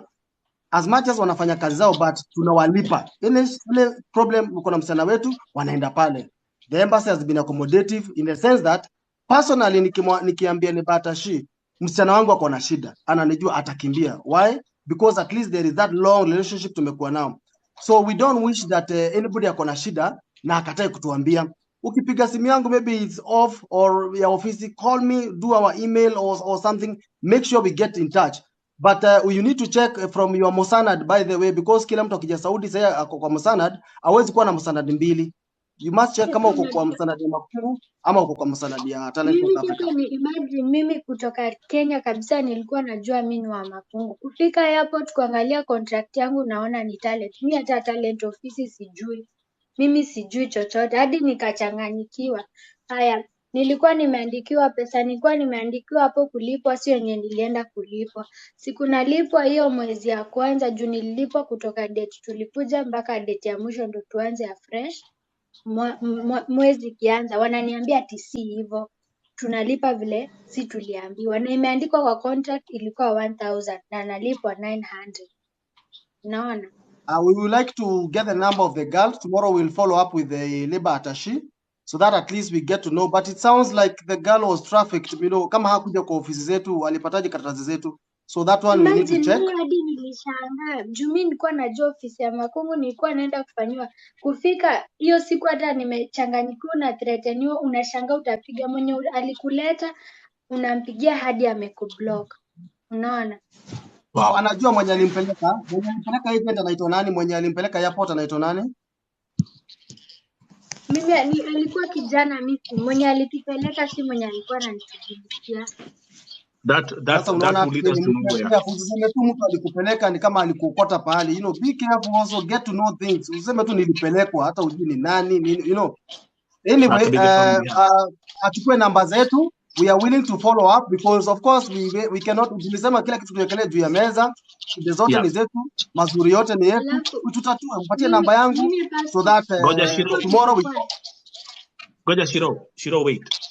Everyone nitakuwa napatia 3 minutes time kuongea. Masani machache, maswali ni mengi. So Shiro, Njoroge amesema what you have to do. Let me bring in my next guest, Nelly ambaye ameingia hapa. Nelly, thank you very much. Welcome. And the good thing I like. Hello guys, katika jina la Yesu Kristo. Amen. Mimi naitwa najiita Neri. Mimi yangu yenye naweza sema, kuna kitu nimesikia, nimeingililia tu katikati, but mnisamehe na lakini nitasema. Mimi nilikuja na kampuni kubwa sana, na hiyo kampuni iko na inaleta mpaka wanaume. Lakini wachani niwaambie tuliteseka. Umeshaisikia kuteseka? Kampuni kubwa. Munawekwa huko maji inaisha. Na kampuni ikiwa kubwa, kuna kitu mimi natakanga sana tuongelee. Tukiona hawa watu ni wabaya, hata sisi turudi manyumbani kwetu, kwenye tumetoka. Hata sisi wenyewe tuko na shida. Na mimi nasema chenye nilijionea na macho yangu hivi. Tunakuja kutoka Kenya, tunakuja na ndege ambayo haina mpaka chakula. Munasikia njaa, mnakuja mnalala airport, hakuna chakula. Yaani unasikia tu kama unaweza hata kula mtu. Ukifika huku Mwarabu ameshaona uko na njaa. Mimi nilikuwa mpaka nasikia kizunguzungu. Huyo mtu hawezi kukuheshimu hata. Juan umetoka na njaa kwenu, umeingia nayo njaa hata huwezi vumilia. Yaani unaonekana tu umeisha nguvu mpaka na njaa. Hiyo ni kitu moja. Nyinyi ma agent mkileta wa Kenya, leteni wa Kenya wenye wameshiba. Mnakuanga mmelipwa. Wacheni kupea watu ndege wanakuja kukaa shajar uko, hakuna chakula, hakuna nini. Mtu akifika huku respect inapotea the first day. Nao watu wanatutisingi sana. Wanatuitanga kwetu hakuna chakula, hakuna nini. Juu walituona na shida. Hiyo ni moja. Tukishafika huku, kuna wao walikuja kapelekwa makazi mbalimbali. Unapata shida, unapigia hiyo kampuni. Kampuni ikikurudisha kwa ofisi, makazi saa zingine zinapoteanga. Mnakaa kwa ofisi mpaka 4 months. Mimi niko na wenzangu tulikuja nao walikaa more than 4 months. Na hawalipwi, wakienda kulipwa mama moja tu ndio nilijua alilipwa, na alilipwa nusu ya pesa. Halafu hiyo contract yenye imejazwa kule. Watu wengi mnaharakishwa saa ya ndege kupanda. Unajua watu wengi hawajaipanda ndege. Hata kama uliambiwa pale, kuna wao agent wana confuse mtu. Hata mtu akiwa amesoma anakuwa confused. Saa ya kupanda ndege unaharakishwa airport sura haraka. Ukienda hujui contract imeandikwa nini. Ukishafika kwa ofisi wanaandika contract nyingine. Mimi nasema chenye nilikuja na kampuni. Tulikuja tukaambiwa tuandike contract nyingine. Na kuna kitu hapa nataka kuongea sana kwa sisi wenyewe wa Kenya. Tuko na shida mpaka ya kichwa. Kuna watu wanakujaga huku wako na shida ya kichwa. Tukiongea mambo ya Mwarabu ni mbaya, lakini hata sisi wenyewe kuna watu wanakujanga huku. Kuna watanichukia lakini ukweli. Unafika kwa ofisi, kwa kampuni, badala ya tupendane kwa kampuni sisi wenyewe, watu waone tunapendana. Mnaanza kufurugana wenyewe kwa wenyewe huko. Hiyo respect tena inapotea hapo. Juu kama sisi wenyewe hatusikizani, watu wakiambiwa nyamazeni, wanapiga makelele, hata wao wanaweza kuwa, hata wanaweza jisikia hata wataki kupea watu chakula. Juu wamekasha kosa respect mara ya kwanza. Watu hawasikii, mnafurugana nyinyi wenyewe. Mimi kwanza nilikataa kusaini contract. Nikikataa kusaini contract, badala ya Wakenya wenzangu tushirikiane tukatae kusaini contract juu tuko na zetu, walinitusi mimi.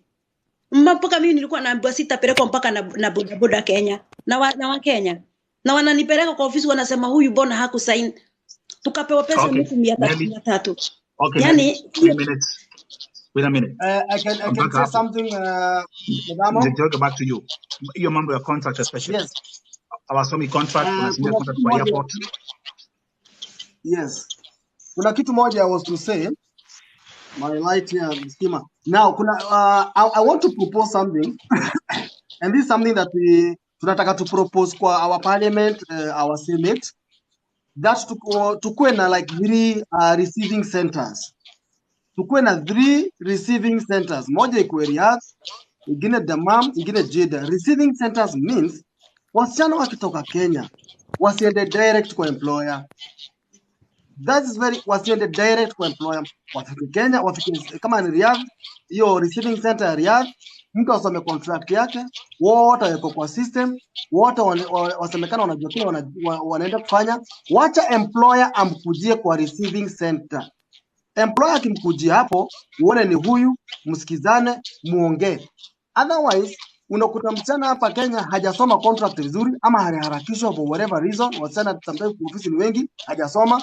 Akifika huko naye Mwarabu anamchukua hapo haraka haraka, akimfikisha kwa nyumba hata ampei time hata apumzike, anaenda tu anamuonesha hizo nguo, kuwa piga pasi, fanya nini, yani inakuwa ni kama boot camp, haraka. Yeah. So we need a very organized a transition. Yes, we are doing the visas, we are doing the training, but hapa pa ku exit the country na pale pa kuingia kwa ile system nyingine, hapo for sure I can say there is a problem.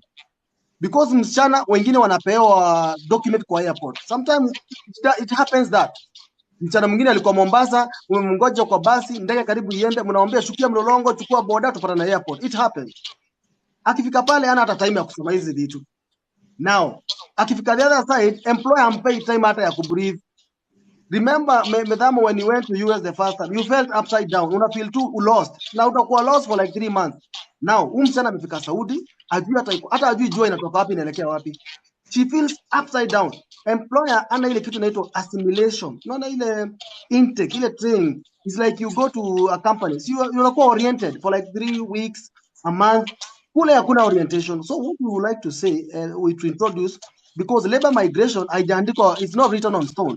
It's a growing industry, and we must act according to the feedback we get from the ground. It is true.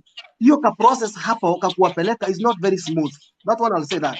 It's not straight. Kama tuna receiving centers, anakuwa comfortable, anakaa hapo maybe 1 day or 2 days, then anaenda kwa mwajiri. So mwajiri anakuja, wanakubaliana hapo. Hii ni 900, mwajiri umekubali, anasign. Otherwise mwajiri kwa contract inasema 900, akifika anaanza kukupea 850. Mwingine anaanza kukukata. Kuna wasichana wanaenda wanakatwa pesa ya toothpaste, pesa ya sabuni, sijui nini. It is wrong. So Njoroge, talk about the issue of contract. And this is something that I want to be very, very crystal clear. And I want it to be discussed, and we have to look into fixing this. Contract mingi sana. Na nimedeal na cases mingi sana, and I still do that up to now. Contract mingi sana huwa na information ambao ni wrong. Unapata next of kin ni fake. Unapata ma phone numbers za emergency ni fake. Yeah? Unapata for example mtu ametoka Nyandarua lakini kwa contract imeandikwa ametoka Kakamega huko sijui Mombasa. So over 50% ya wasichana wako hapa. There's an echo somewhere. Njoroge umeka headphones. You have to move. No, I don't have headphones. Oh, okay. Anyone with headphones here?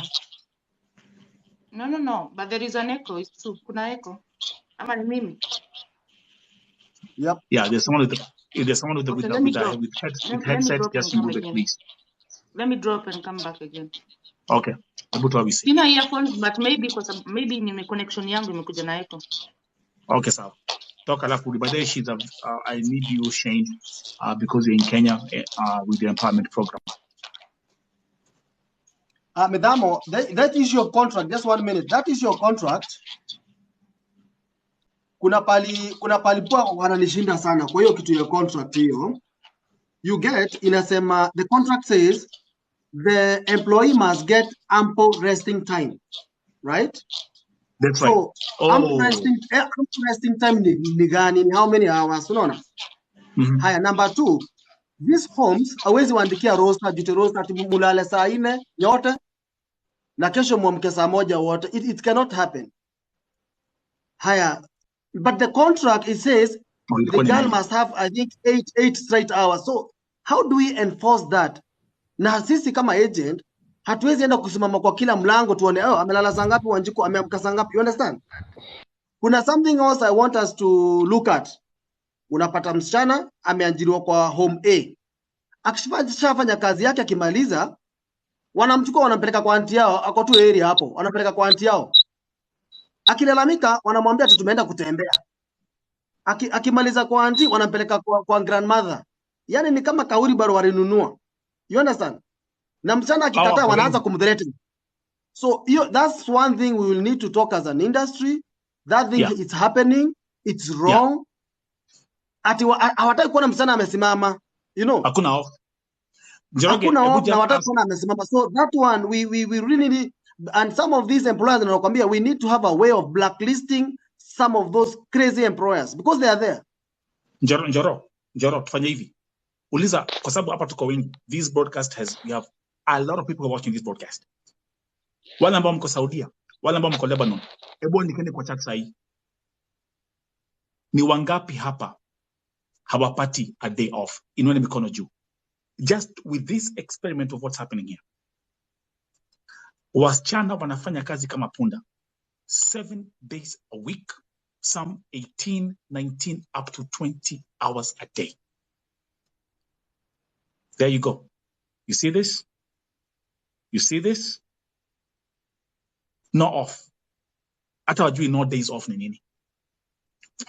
Njoroge, wasichana ambao usafiri na wale ambao wanasafiri na ofisi yako, do they have a day off? Some do get off, and the truth is some do not get day off. That's a fact of the matter. Some do get and some don't. So how do you handle that? We have complained about the contract, and we have not seen this contract changed. And you know, whenever you interrogate the employer sana, either anakublock, sisi wenyewe my employers want to block. Wanaanza kututhreaten, I'll report you to the embassy, you know, you understand? Na wewe ni agent, unampigia simu, unamwambia msichana jana aliamka 6 na alilala saa 7 ya usiku. Unasema no, it's not a lie, you know. Nairobi in Saudi laws of domestic workers, they have a right to get a day off. Saudi laws. Shane, come with in the Saudi laws, in the Saudi laws of the domestic workers, if you go and read, they have a place where they have written the girls or the boys, whoever is doing that domestic work has a right to rest. Equal once in a week and 2 months inside those 2 years. Go and read. Kwa hivyo, if an agent is not telling this girl that you have a day to rest, that you have a right you have to work for 8 hours and not 15 hours. If an agent is not telling me, how will I know that? Umenitoa huko ushago huko Dala, you brought me to Nairobi, huko ni train, you did not give me social support hakuna, you did not give me the enough information, umenipeleka kule, you don't tell that boss that me as a worker, I have a right. Then you want that boss to respect me. They won't respect me. Hawatam respect. Because wewe kama agent, unataka kuwa unanisimamia mimi. How do you trust me? How do you trust me when you're not, how do you employ me when you don't trust me? Unani-employ na hauni trust. Wakati niko na shida peke yake, unanitoroka. There is. Nani amenda, enda kwa Google sahi. Go and look on domestic workers. Laws of domestic workers in Saudi Arabia. Very clear. And these people know. I normally tell my girls, go and download the domestic workers law in Arabia. We are not disputing that, and I would like us to look at the facts. We would like to look at the facts. We are not disputing that. What we are saying is the enforcement part of it. How to enforce that. No? Now, let's look, everybody coming to Saudi right now, what wanapitia Mosanad? Ile situ inaitwa Mosanad. Mosanad inasainiwa na watu waine. The agency, the other side, the employee, CC, na Ministry of Labor, that is NEA, inakuwa approved na watu waine. Hao watu wote, they have the same contract. So employer akona the same contract. Actually, employer ndiye initiate the contract because iko na ID number yake. Na hiyo ndio itakusaidia kutoa igama. Now, at the end of the day, what you say day off, in their mind wanafikiria unasema ati day off uende ukatembea na huko. That's what they think. Naambia no, is a rest. No, I have the right to rest. Ukirest kidogo tu hivi like 30 minutes, no, she has been resting, she has been, you know what is happening. I've been working this thing now 12 years. Then me as a worker, I'm not going to allow that. Mimi siwezi kubali hiyo. I will call my agent, nimwambie mdosi wangu hakubali nipumzike. What do I do? My agent is supposed to call mdosi, amwambie this girl is supposed to rest. Final. We are not going back to where we came from. We are now looking for solutions. So actually, thank you, Shane, for mentioning that. Yeah, Joroge. What we need to do, again, is a system of feedback mechanism. We need to install a system, a software that can report real time what is happening. If you have 200,000 people out there, it's so hard to keep track of what is happening in every home. Different home has different routines. Different home has different visitors. Some visitors wanakuja huko wanakaa 3 days. Some visitors wanakuja huko wanakaa 3 weeks. And this girl is worked almost around the clock. The Me, I moment told my girls, unasema ukiona kama kumeanza kukuwa na shida, anza kurecord na unatuma nyumbani. Wakikunyang'anya simu, evidence iko nyumbani. We are now acting. We are no longer crying. Sisi sahi That's tuna right. act. Hatutaki kulia tena. We are now acting. Is either the government itengeneze principles, we go under good working Mi conditions, mi ama nataka wafunge kabisa. And mi people should nataka remain back kusema at home. hivi, mi nataka Shane, kusema just hivi. wait. Let's welcome Joy and Gina. And by the way, nyamba mnaingia hapa. Ingia Okay, hapa na video. This is mi for nataka TV. kusema hivi, unaona Joy, hiyo umesikia? contract yes, hiyo Mkiingia hapa contract mnaingia na inakuwa video. hiyo But anyway, go ahead. contract hiyo contract inakuwaga na masaa ya kufanya kazi ni masaa 8, lakini 8 hours. hawa watu wanajifanyaga hawajui chochote. Hata huyo mtu exactly. ukimpatia hiyo contract asome, anajifanyaga haelewi. Sasa ni maagent wangekuwa wakielimisha hawa watu. Thank you.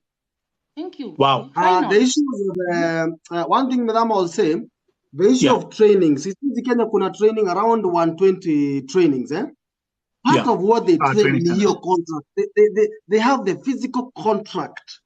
Wasichana wakienda pale wanapewa, wanasomeshwa, wanaoneshwa kila kitu. But msichana akienda pale workplace, akisimama tu hivi anaambiwa yala, anapigiwa makelele, ana chicken out. Ashajua she has to rest.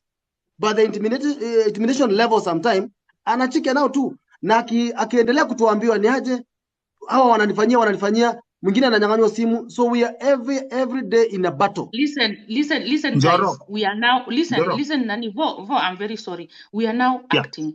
If I am an employer and I tell somebody that I'm employing, when you go there, these are your rights. When you go there, these are the rights of your employer, because hata Mwarabu pia kuna rights zake. Respect Mwarabu, mfanyie kazi venye anataka, na yeye respect, akupatie pesa yako, respect time yako ya kurest, na umuoneshe contract, na umsimamie. I swear to you, these people will watashika mita. Thank you very much. And first of all, And one wanasemaga, thing. girls normally say, Yeah. ati Mwarabu usimuogope, ukienda po That's right. usimuogope. Those people who That's don't right. do that, wenye wanasemanga hivyo, those people go back and respect them. Immediately when umeingia kwa hiyo nyumba, umeingia aje? Kama muoga, ama umeingia kama uko bold? How did you That's right. enter there?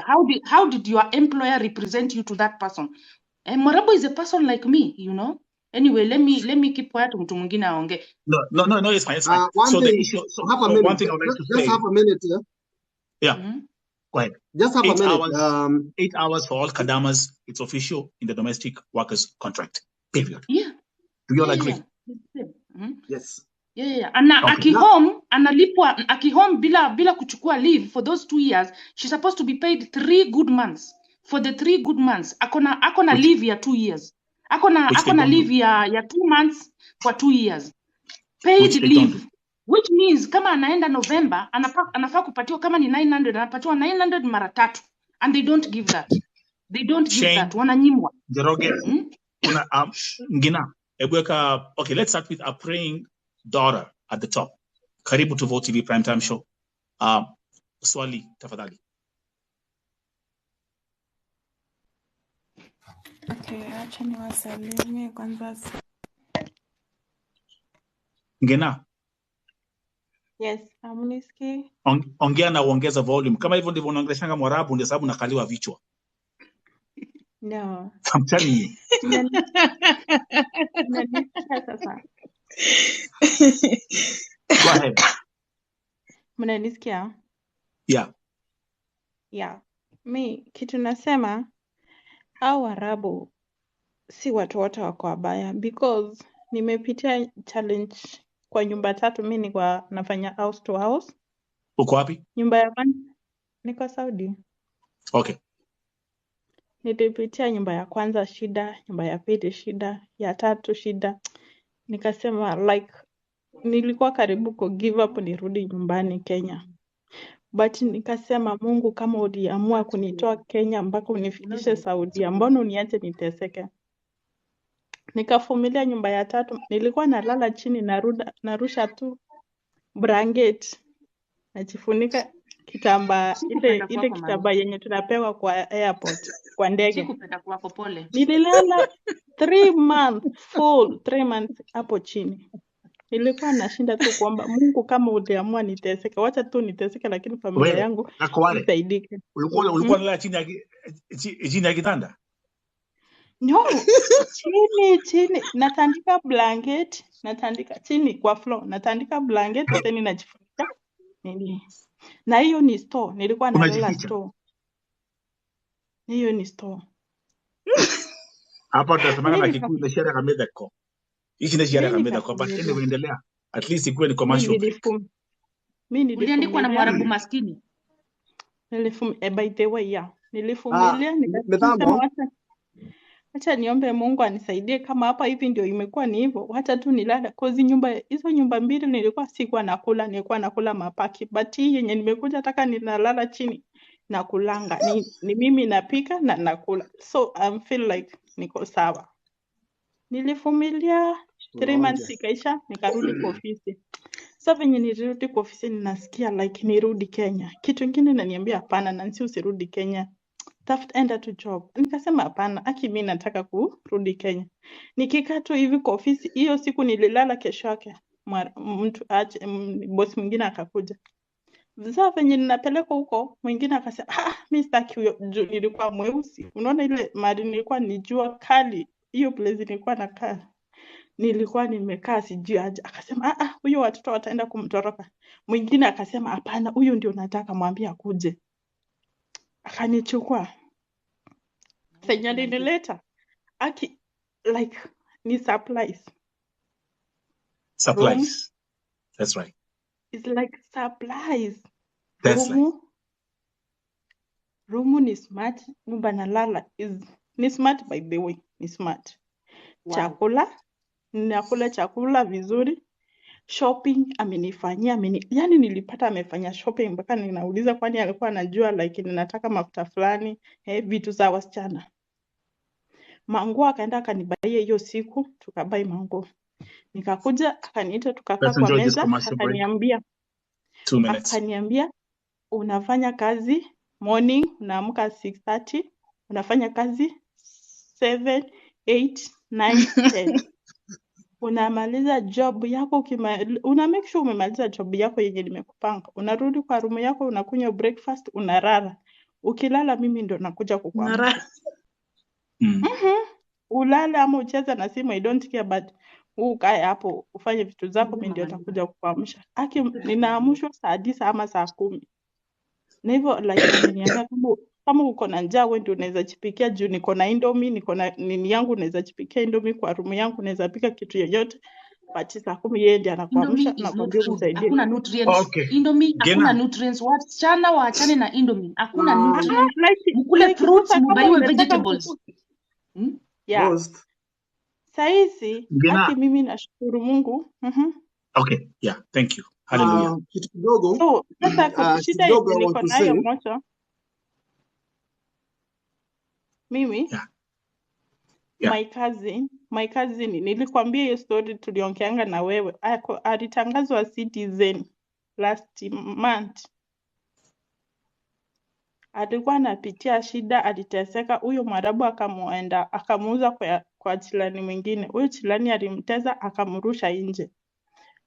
Venye alimrusha nje, demu tukamtafutia pesa, akaenda airport. Kufika airport, sasa kumbe already asha report nyumbani, anateseka. Venye alireport Citizen, ikaambiwa, watu wakaambiwa, hiyo kitu ikaenda Citizen. Agent yake alikuja Saudi, akamtafuta akamrudisha kwa ofisi. Mpaka wa leo amemwacha kwa ofisi, anamwambia atafute ticket arudi Kenya. Demu akuli, mali wanalala ni shida, na ana transport pesa ya kulipa ticket. So ndio nilikuwa nauliza kama mnaweza msaidia aje. Simu anapewa Friday. Shane, just wait. Get that contact, say something to that case. Yeah, get that contact yo msichana. Huyo wako kwa ofisi. We have our support system in Saudi. We have a new labor attaché who is very, very vibrant, immigration officer pale embassy. She's doing a perfect job. I mean, the embassy is now motivated now that we have a new CS and, government. I would like to get that contact before the end of the day. Let me say something very, very quick. Kitu for sure nimeona na nimejua, wasichana wakenda kwenda kufanya kazi Gulf, especially Saudi, is a serious sacrifice. We don't take it for granted. You are our ambassadors. Ile job mnafanya kuna wanaume hawezi fanya hiyo job kabisa. Ukweli. So it's a That's right. sacrifice.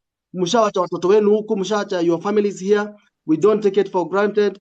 And I know kazi ya nyumba ni ngumu. Kazi ya nyumba ni ngumu.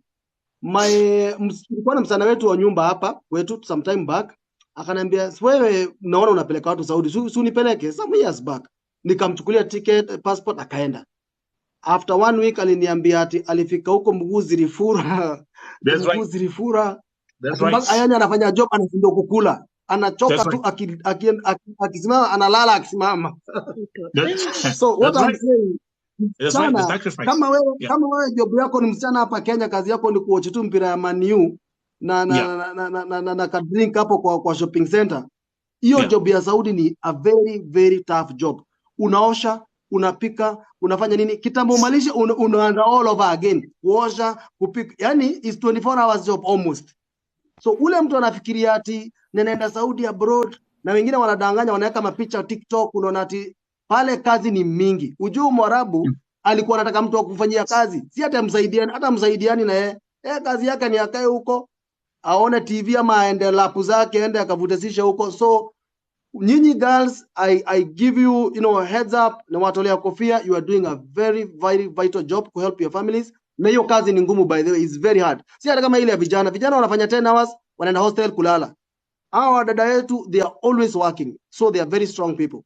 But again, Njoroge, one thing I would like us to make very crystal clear kwa wale ambao wote wako hapa ya kwamba the domestic workers contract says, and it's a law, that you're supposed to work for 8 hours na unapumzika. Now, tutafanya hivi. Kuna wasichana wanakujanga hapa. Let me actually use my favorite word. Tokware. Tokware, unaona Mwarabu akiguruma. Mwarabu akinua sauti. Watu kama kina Ngina, mnaingia chini ya kitanda, mnajifunika na mashuka. Let me talk to you. Mimi siwezi. Antaambia hapa Njoroge akiwa hapa and share his ear and those who are watching. Munisikize. Mwarabu ni binadamu kama wewe. Learn how to stand up for your right and on your own. True. Umesikia? Kuna Wacha kitu kupeleka wasichana kwa Waarabu maskini. Kuna a very simple English word which has 2 letters, says no. No moigwa. Njoroge. Watu kaki mangi. I mean Ngina Nancy, her story is interesting. Ametuambia vile alikuwa analala chini kujificha. Nelson. But anyway, take that. A praying daughter. Welcome to Vote TV. Ongea utuambia what's your make a statement, alafu tuendelee kuingiza more guests. Praise God all. Amen. Mimi nilikuwa nataka kuambia, by the way, shida ni urgent. Mnanipata? Njoroge yuko hapa ni agent. Nasikiza. Nilikuwa nataka kuambia shida ni urgent. Juu mimi niko kama Ngina. Mimi niko kama Ngina. Mimi pia nafanya house to house. So mimi nimefanya nyumba ngapi? Nyumba 3. Fanya nyumba 3 mwezi wa kwanza, mwezi wa pili, mwezi wa 3. Si unajua tunalipwa na kampuni, by the way. Tunalipwa na kampuni. Sasa ulienda na kampuni. Hauko na specific employer, ulienda kwa kampuni, is it? Okay. Venye tulitoka Kenya sisi tulikuja tuliletwa kwa kampuni Jeddah. Perfect. Sasa sisi tulipewa card ya bank. So lazima uende bank withdraw pesa zako ndio utransfer. So 3 months sikupata pesa. Nikajaribu kuongea na ofisi. Naongea na ofisi, ukimtumia message hareply.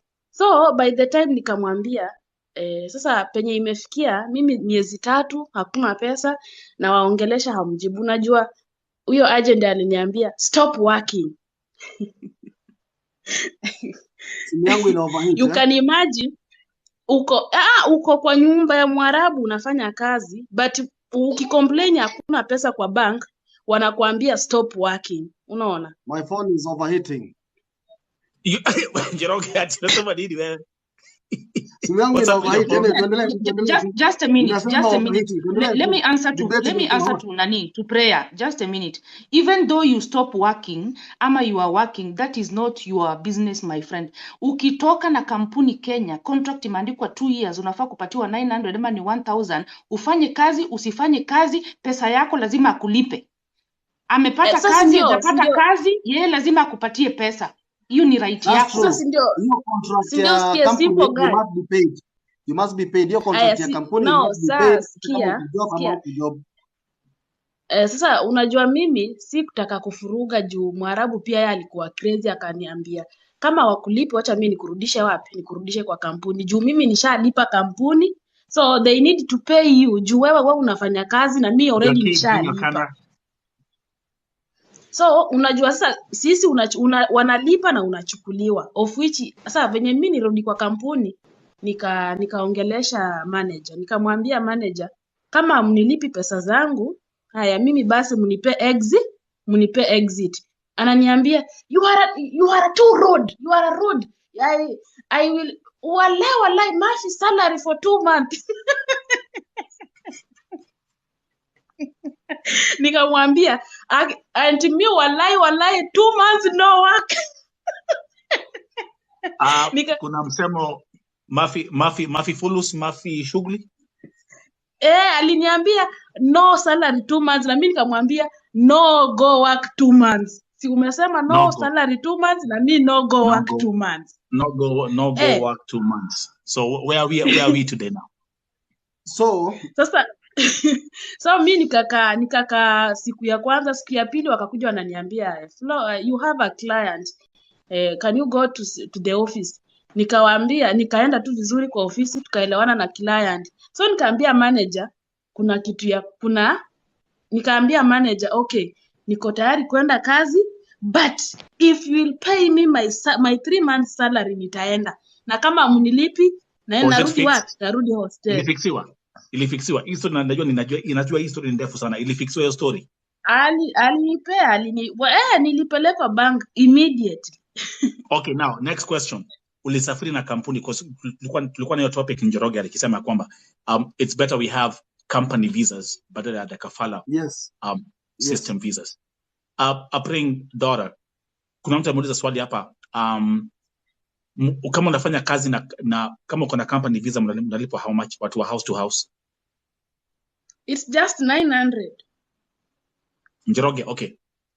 Lakini ukipata 900 ni 900 na mnarudi kulala kwa kampuni. Sometime hakuna job, so sometime mnalala kwa employer, inalingana tu. Sometime utaweza kata 2 days unaenda job because kampuni mpaka ikutafutie job. Hii ni ile wanaita raha system, ile day to day. So sometime kama hawana kazi unatulia, kama wako na job mnaenda. Unaweza kuna time unaweza kaa hata 2 weeks kwa kampuni, 3 weeks, it depends. Niko na mtu hapa Magi amesema mimi ni mtu wa house to house na lipo 11. Wacha ni mdropie akuje. Let me drop for her. Hiyo house to house. Let me drop for her. Guys, kila mtu achukue action kwa mikono yake.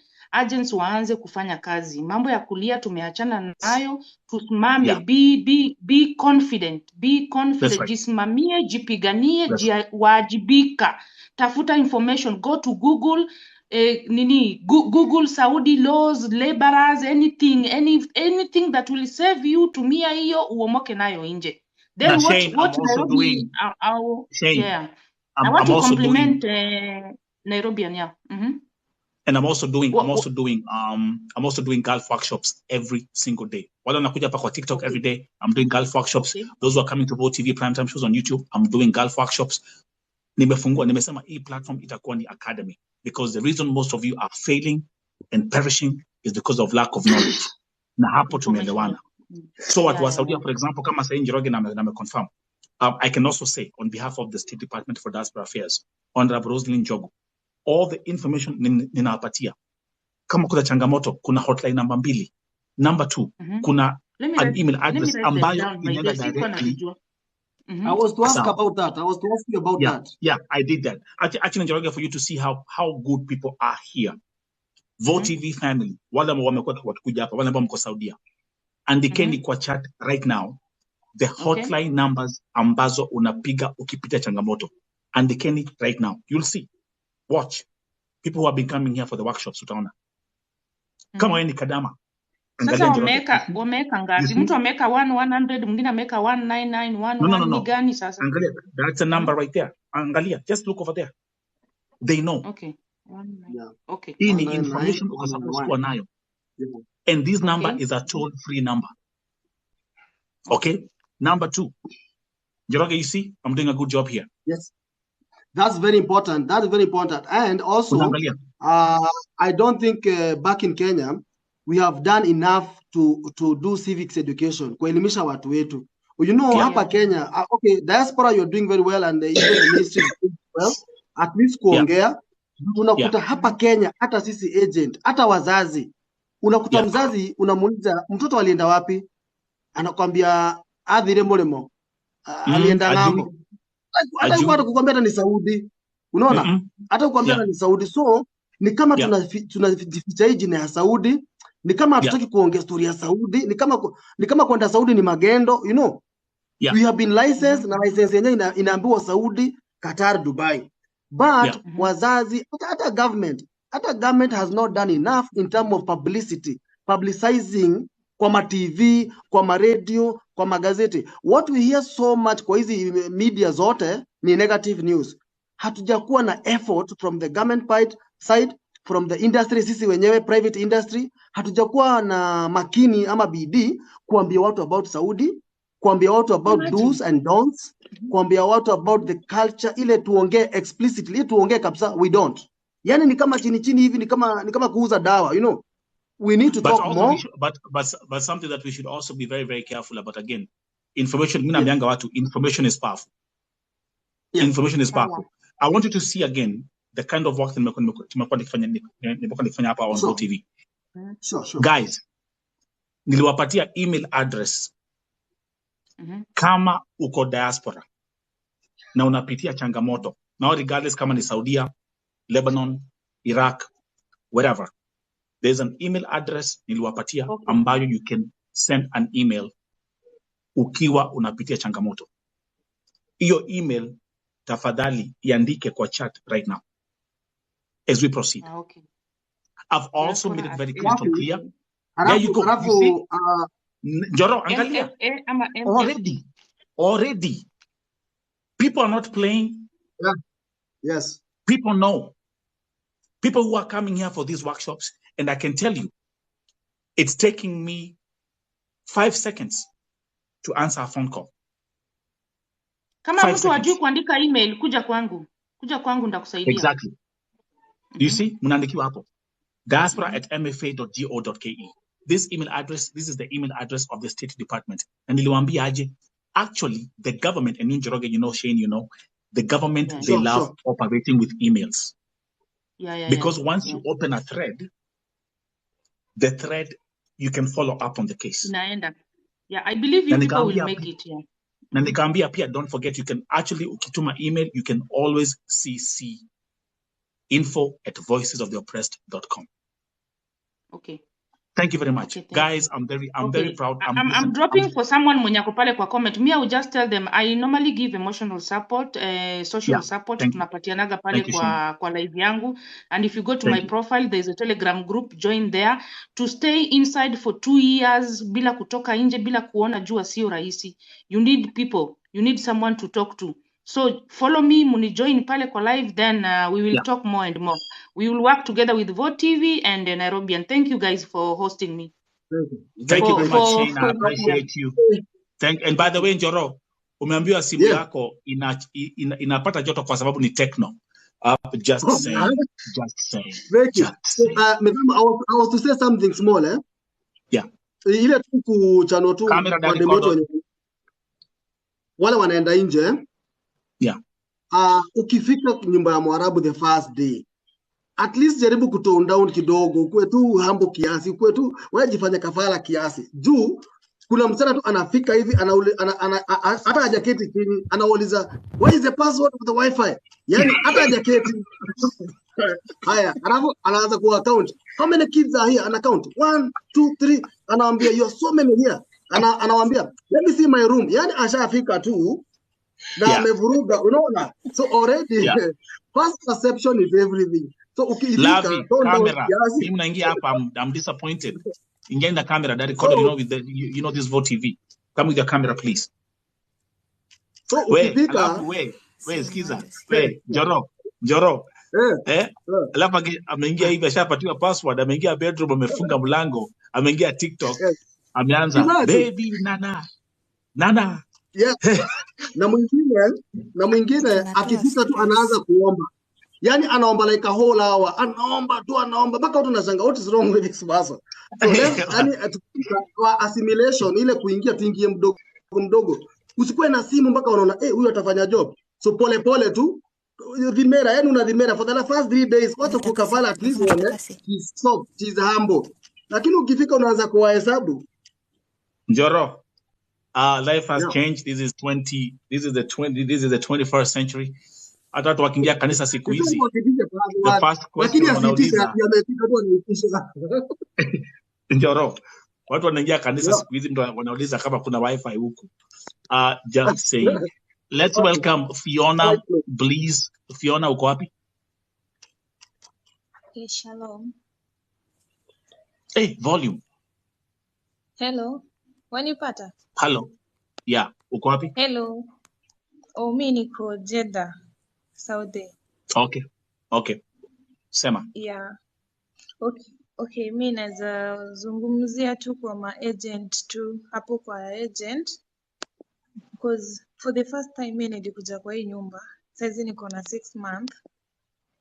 But venye nilikuja kuna sijui nilikuwa nikukaribishwa, sijaielewa. Nilikuwa na changamoto ile ya nikienda kulala usiku naamka napata nimekatwa. Unaona?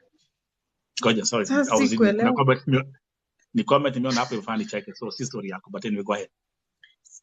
Sasa nilikuwa naamka napata na nimekatwa. Sasa nashindwa kukatwa imetoka aje? Sasa there was a day nilikuwa naomba, sasa nikaamka kumaliza tu hivi nikakatwa tu kwa mkono, sikuona. I saw there's a light tu hivi once kuangalia mkono. Unamaanisha kukatwa mwili, unakatwa hivi kama kukatwa? Yes, unakatwa, unaona damu na ujui nimetoka aje. Unaona? So kuna day nikaomba. So ilifanyika mara 3, nikashindwa ni nini inaendelea. Sasa siku ya 4 ilikuwa naomba, ilikuwa saa 6 kumaliza tu hivi nikaona light tu once, kwenda kuangalia ya pili sikuona, kuangalia mkono nikasikia uchungu, kuangalia nikaona damu inatoka. Nilikuwa confused na nilitext a message ile tu like the world is ending. So nikajaribu kutext agent wangu mwenye aliniconnect Kenya. Hakutext, nilimtumia kila kitu hadi nikamtumia evidence. Hakurespond until today.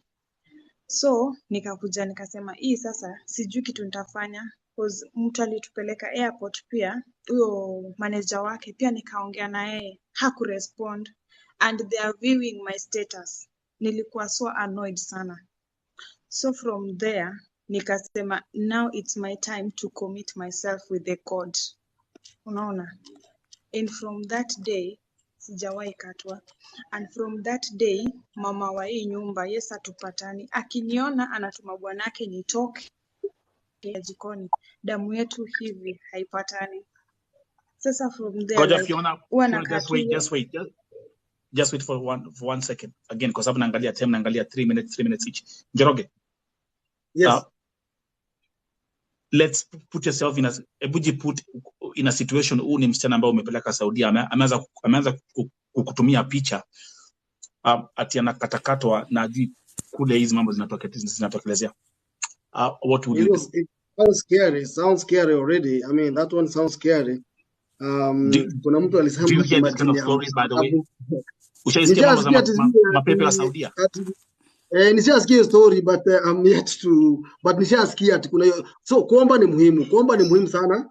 Na one thing I'm sure right now, the government now through our president is very serious. Kila mtu ashughulikiwe. Unaona wametoa hizo namba. Haya, najua there is a new labor sheet. The embassy is open. The only thing we can ask is to have one consulate in Jeddah, one consulate in Dammam, one in Al-Koba, a consulate, a small embassy, so that wale wako hapo karibu waweze kusaidiwa. Because sometimes, as we said before, now another approach, Medamo, because we are talking about Saudi, I call it Saudi phenomenon. Philippines, they are working in 40 countries. They are working in 40 countries. And Philippines, hawana mikono 10, ndio ikuwe sisi ndio tuko na mikono miwili. You understand? That's right. You have to agree. So we are telling our government, we are really requesting that they pull up their socks very fast. Yeah. This year, what is around 10 BLAs, 10 more countries. Bahrain ilifungwa, Jordan ilifungwa, Oman ilifungwa. Yani zinaendelea kufungwa, Kuwait ilifungwa. You understand? Dubai ilifungwa, hiyo ni kama wanachukua kamoja. So we would like to have at least 15 countries. 15. Ile country Philippines wanafanya kazi. Sasa hizi Philippines wanafanya kazi Malaysia, wanafanya kazi Hong Kong, wanafanya Japan. Philippines are working in 40 countries.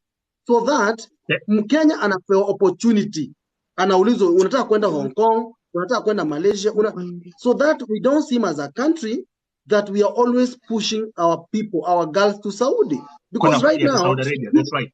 Truth be told, right now, ukiwa msichana Kenya na unataka kazi, is almost 98% ukitaka kazi ya nyumba, you will land in Saudi. Saudi Arabia, that's right. And that's why the Saudi phenomenon. And that one it's not good. I'm a business person, my agent, but mi sifurahi kila siku ati msichana akija kwa ofisi yangu talent quest ananiuliza mko na job hapa, namwambia tu Saudi. Akiniuliza Jordan, namwambia imefungwa. Oman, namwambia imefungwa. Wapi? Kwani what are we doing as a country? Unaona? There is another thing I want. Yes. Let's do this actually, because we're also looking on the time as well.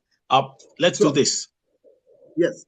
Let's come to the spice.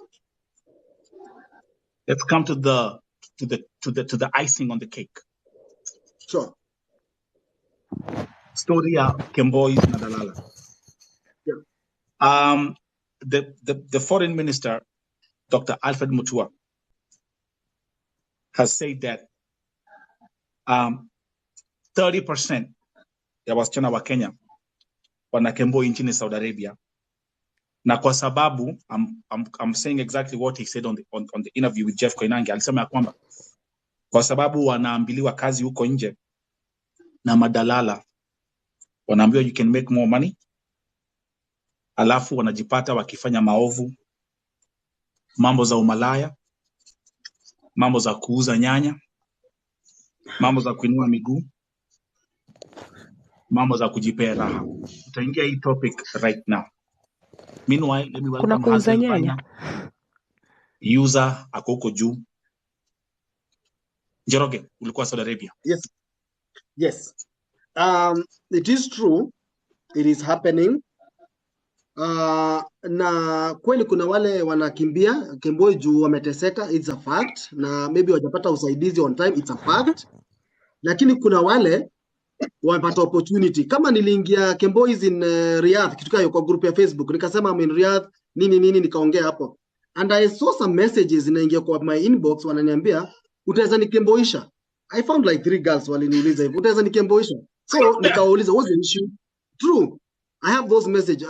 Nikamuuliza what's the issue? Akaniambia unajua uko nje nasikia watu wanaambia kidomo, you know. So it's true kuna wale wanapotea because wako na shida. Na kuna wale pia wanapotea because wanasikia nje kuna shida. But I also talked to one girl na ako nje, tuli meet ako nje. Akanambia unaona historia ya kukemboi, hata ukikomboi sometime you don't make as much money. Nikamuuliza yes, it's true. Yeah. User, welcome to Vote TV Prime Time Show. Unaona simu ya Njoroge nilimwambia ni Techno. inaonekana ime overheat. Hajaifanya interview ndefu kama hii. Meanwhile, watch and welcome Maureen. These names are tough. Yeah. Njoroge, we'll wait on you as we proceed. Now, hii story ndio itafunga chapter. Mi Nelson, Wapatie I mfano. have a question before uendelee. Nalala hapa nalalanga na mtoto. Okay, sawa. Endelea. Mtu akimaliza contract anafaa kulipwa pesa ya vacation? Ni lazima? No, it's not mentioned. I've never seen a contract that mentions that. Because I can only talk about the contract. Unaelewa? Yeah, I can only talk about the terms and conditions ambazo ziko kwa contract. Uko wapi my sister? Niko Saudi. Okay, so again, actually people are saying, angalia hapo kwa comment, mtu amesema no. Okay? Okay, meanwhile, thank you. Okay, welcome. Have a good night. Maureen, karibu. Nilikuwa nauliza hii issue ya niko na swali mimi. Kama one by uko na one, nini? tafadhali. Hazel. Nauliza hii issue ya kama umemaliza contract, hizi miezi 3 zenye wanasema lazima ufanye ndio home ziko kwa contract, ama ukimaliza contract unaenda home direct? Uko Lebanon? Saudi. Okay, so hiyo issue ya 3 months extra ni kitu nimekuwa nikisikia the whole time. Na wacha nitaleta Njoroge hapa again akituma request. One thing I know, Lebanon ni mandatory. I brought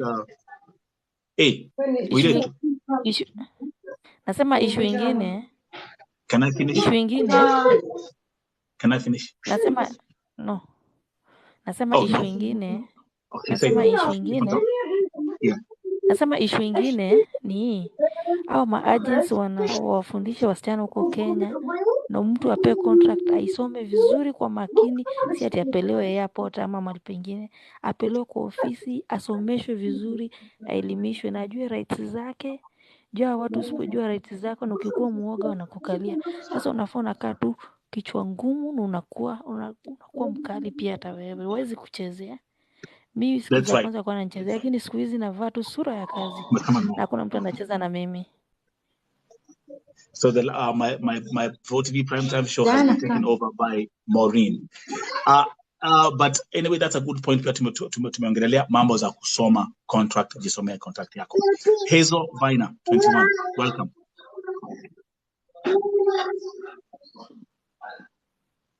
Mimi niko na swali.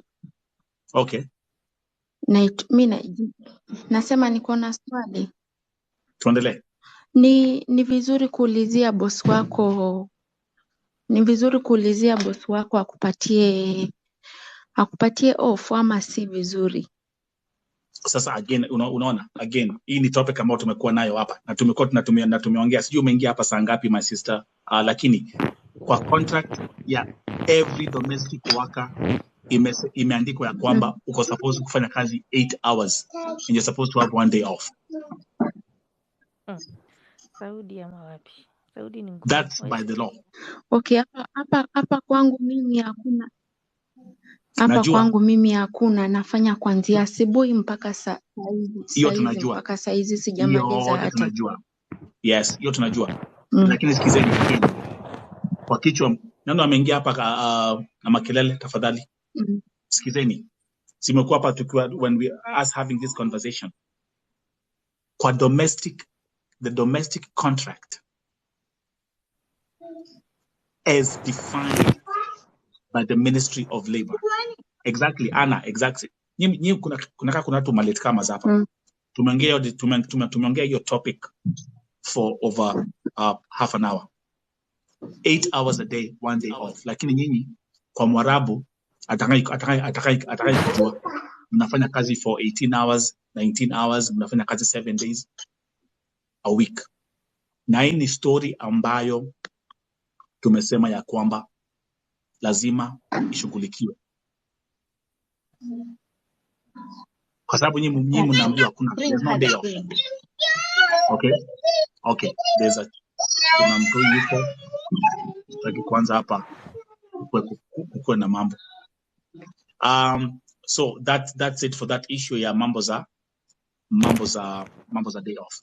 Let me welcome my sister user 239. Lakini again kuna kitu ningetaka kuambia, kama hamjaona interview ya Dr. Alfred Mutua na Jeff Koinange, watch that interview. Mimi hiyo interview nimeiona, Mimi nimewatch nitawaambia lakini hivi, si amedanganya. blood pressure imenipanda, especially yale amesema. Hakuna pahali Mutua ameongea mambo za wasichana kuteswa. Hakuna pahali Mutua ameongea mambo za watu kupitia changamoto. Ukweli. Hakuna mahali Mutua ameongea mambo za wengine kuuliwa. Hakuna mahali ameguzia. The only point amefocus nayo sana ni mambo za Wakenya kuuza changa. Amesema hiyo anapika buchanga. Amesema hiyo. Mambo za Makemboi kwenda kupiga umalaya. Kweli si kweli? Na Go and watch that thing. Go and watch that thing. Utoroka airport. Mnaambia mkifika airport at 30% hata mufiki kwa kafiri. Mnatorokea airport. So yes, that's exactly where we are. Again, I'm going to keep on taking some guest requests. We have 10 more minutes. This has been a very, very productive conversation, and I also want to thank David Njoroge amekuja hapa na ameongea, kwa sababu wacha niwaambie, agents wengi they never love facing me in a conversation. Kwa hivyo I really, really thank David Njoroge yale ambayo tumeongea. My sister user 239704, nini kuna kitu ungetaka kuongezea? Okay, endelea.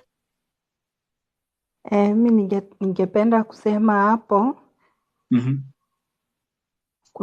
Unaona hizi contract tunapewa tukiwa airport wakati tuko karibu kwenda, yani tuko karibu kumalizia ndio tunapewa. Alafu kuna hizo vitu wanatoa vitu fake. Akishuale hiyo kitu inaniuma vibaya sana. Sababu kama mimi nishaenda Qatar but sikukaa, kulikuwa na changamoto.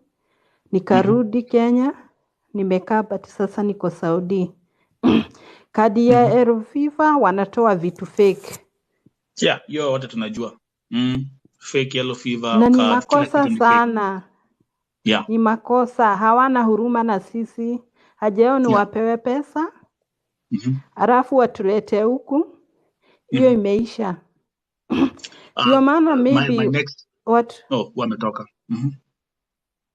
Maybe watu wengi hata mtu akikuja huku kukojeka ni rahisi. Juu kama hiyo shindano hujadungwa, I thank God nilikuwa nishadungwa. Nilijilipia mimi mwenyewe. Sasa nilipokuwa hata nataka kupeana hiyo yangu, niko na mbili, niko na hiyo fake na niko na yangu original, nilienda nikadungwa Mombasa.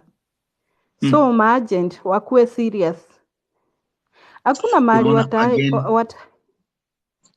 ile shida ambayo tuko nayo kubwa, na in fact tumeweza pia kuaddress kwa hii conversation ni kwamba shida kubwa ni ya maburukenge.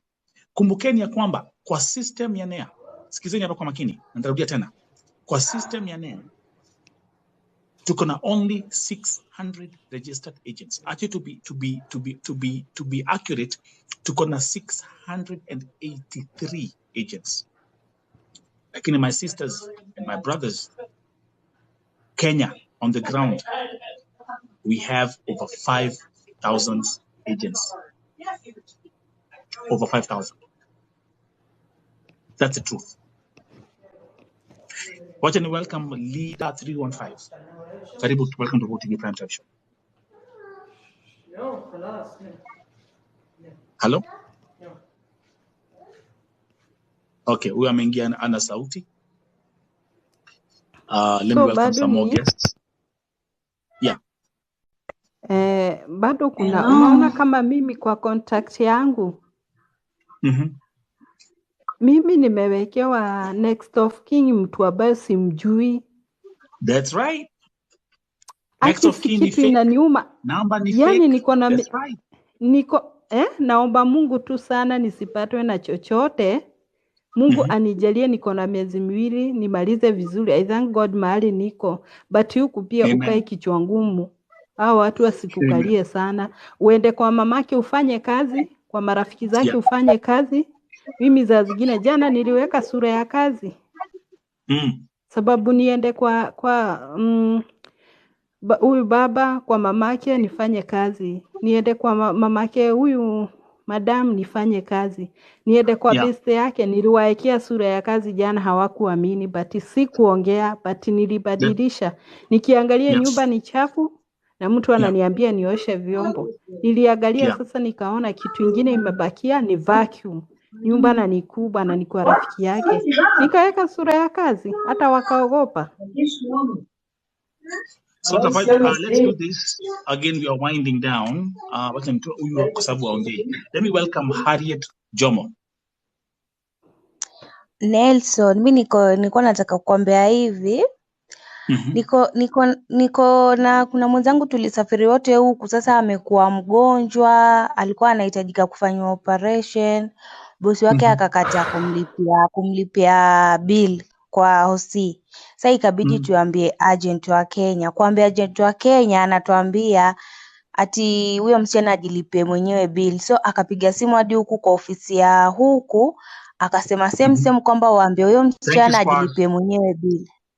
Ajilipie mwenyewe bili ya hosi. Hata mimi nilikuwa nauliza hiyo ni sawa kweli msichana ajilipie mwenyewe bili ya hosi? Juu bosi amekataa kulipa, nasema hiyo pesa ni nyingi na agent nao wanalazimisha msichana pia yeye alipe. Ati wana Inchi gani hiyo? Saudi tu hii. Okay, Saudi. Na amefanya kazi huko for how long? Sasa hivi ako 4 months. 4 months. Yes. Nilimwambia nini hapa jana? Nimekuwa nikisema aje hapa? Let me tell you something. Na mtanisikiza kwa makini tena. 80% ya hawa watu ambao wana complain right now mambo za shida za Gulf, either Saudia, Lebanon, Iraq, over 80% walisafiri last year. Who am I talking to? Who am I talking to? Meanwhile, tumesema we will break our record again. 100,000 likes for purpose. Tuko 85,000. Wow. Let's reach our goal. Hii ni Vote TV. Tunamaliza leo na over 100,000. We call them 100,000 likes for purpose. Mimi sikutangia hapa kupiga makelele. We are 215 people right now. Let's make it 100,000. So, wacha tuendelee. Nyinyi ambao mko Kenya, and let me talk to you, nyinyi ambao mko Kenya. You are ignorant. Hamsikizi. Ukweli ama si ukweli? Watu wako Gulf wakiwaambia wale ambao wanapitia. Nyinyi mko Kenya, munaona ni kama munaambiwa hamtaomoka. Ukweli ama si ukweli? Munaona ni kama ya kwamba mnakaziwa kwenda. Mnapanda ndege. Mkifika hiyo Gulf, baada ya miezi 2, mwezi 1, miezi 3, miezi 4,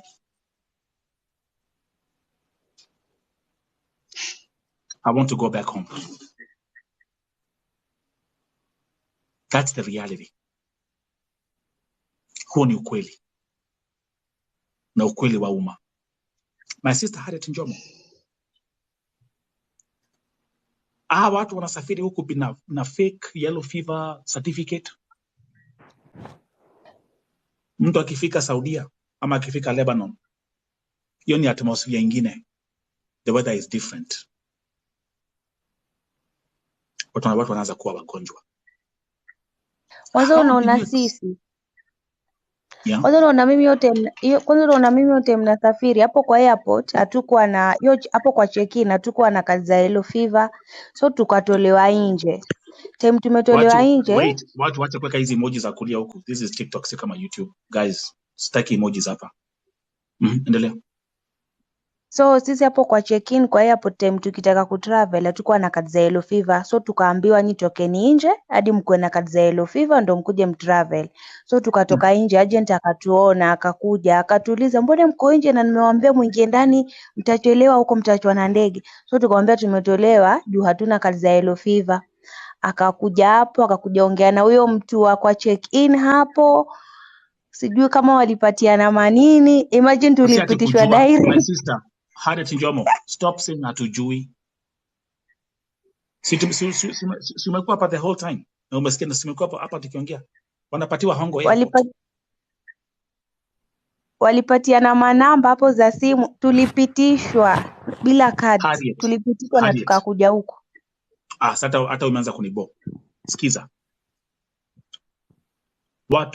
Watu wanalipa hongo airport. Tumeongea maneno hapa. Hongo, pesa zinatumwa kwa masimu pesa. Exactly. So how do you expect us not to have any difficulties when we have a broken system? Huh? It's like you're working with a broken sewage. How do you expect to have a broken sewage lakini mnaenda tu kwa choo na sewage isha block? That's exactly what's happening. Umesikia hapa tumeongea, especially watu wa Lebanon, over 90% ya wale ambao wanasafiri nchini Lebanon, agents ni fake. But kwa sababu tuko hapa tunamalizia, by the way we've reached our goal, 100,000 likes for purpose. Rachel Omondi, welcome. Yeah. Thank you. Okay, mimi nasema hivi. Hawa mademu wenye wako Kenya, mnaenda training, mnaambiwa hivi na hivi, mnaambiwa, yani tulifundishwa mambo mengi, kuna mambo tuliambiwa na ma-agents, tukawa tunachukulia ni kama ni fulani mchezo. Okay, tunafurahia kuja huku. But a lot of things happens huku kwa Gulf ambavyo hata mtu akisikia akiwa Kenya, unaweza mwambia na kuambia hao mnadanganya, sijui ni uongo, sijui nini, yani mnatutia fitina ili tusikuje. But ukikuja huku, where you will feel a pain. Mimi nililia. Actually nililia kwanza. Nilivyokumbuka nikasema gai, kuna watu walikuwa wanatuambia huku Gulf kuko hivi na hivi, but tulikuwa tunazusha because tulikuwa na hamu ya kukuja. Mimi nilivyokuja kwa Mwarabu nyumba ya kwanza nilikuja nikapitia changamoto za maisha karibu nikufe. Within 1 month karibu nikufe because nilikuwa nafanyishwa kazi mambo na Clorex, alafu sasa muda wa kulala hakuna. Ikifika saa 9 usiku unaamshwa, unaambiwa amuka, kuna kupiga pasi. Haya, ukikaa na mtoto wa Mwarabu atakufanya vile anavyotaka. Ilifika mahali nikasema enough is enough. Sitakaa kwa nyumba. So nikaanza kusumbua agent. Sasa nilisumbua agent, akaniambia sasa wewe Kenya kilikupeleka Saudi ni nini, kufanya kazi ama ni uanze kusumbua watu na masimu? Nikamwambia no, I'm suffering. Paka nikachukua studio nikatumana because I was just like vile nilikuja nikitoka Kenya, I was just brown, I have just turned into black, like venye ulimuona Diana akikuwa alipotoka huku akirudi Kenya vile alikuwa. Mbavu zikaanza kuwa zinaonekana. So nikionyesha mzee wangu, mzee analia, na sasa mzee ndiye akaanza piga simu kwa ofisi. Akamwambia bibi yangu anateseka. Sasa ile kumpasiu agent akasema no, huyu msichana ni kama ataumia. So because nilikuwa na bleed, kitu ambacho hasikuwa ifanyika, na bleed mpaka damu zinatoka kwa mapua, na shindo what the hell. Mali penye nalala kwa floor, alafu vumbi, alafu nimekuja ndio winter inaisha, tunaanza summer. Sasa huku nako kuna vumbi. So hiyo room ambayo nimewekwa ndani, unafunga mlango, watoto wanafungua, wanakuja wanamwaga maji penye unalala. Nikawa ninapitia changamoto, nikasema no, siwezi. Kuna demo alinichanua akaniambia Recho, amua mara moja urudi ofisi. Piga simu ofisi. Huyo mzee akaniambia wewe ukisema na kurusha desert. Umesikia? So mimi kitu nilimwambia, yani niliingiwa na ujasiri mwingine, nikamwambia nirushe desert. But ukinusha desert tunakufa sote. Akaniambia keep quiet. So unajua niko na line ya simu Mimi nikaanza kuwa na text. Nika-text mpaka nikaambiwa ofisi, where give us the direction where you are. Because alikuwa amefika mara anaenda kunitupa. Nilipiga nduru, uzuri tulipitia kulikuwa na polisi. Rachel kidogo, Rachel just give kusapu history yako. I know this is a very long story. Rachel goja. I know this is a very long story. These are very now Okay. Naambianga watu hapa. Hii watu wakianza kuongea hapa mtasikia mambo. But watu wamesema let's break our record today. Watu wamesema let's do 200,000 likes with a purpose on VoTV Primetime Show. Naona tushafika 113,000. Can we break that record in 5 minutes? Nitapatia 5 minutes. You have 5 minutes to break this record of making this broadcast 200,000 likes with a purpose. Let's cut tu hapo. My sister, wacha nipatie girl Toto Queen number 4. Welcome to VoTV Primetime Show. Okay, mi nilikuwa nauliza Naongeza kama ni volume. vizuri mtu akirudishwa. Nilikuwa nauliza hivi, ni vizuri mtu akirudishwa ofisini aanze tena contract hata That's what kama they do. ulikuwa That's what they do. That's what they do. Ini story ingine pia inakuanga. Ukipelekwa ofisini, ukishatoka kule ushatoka, contract yako inaanzia from zero. That's what they do. That's an issue ambao utaona hapa kila wakati.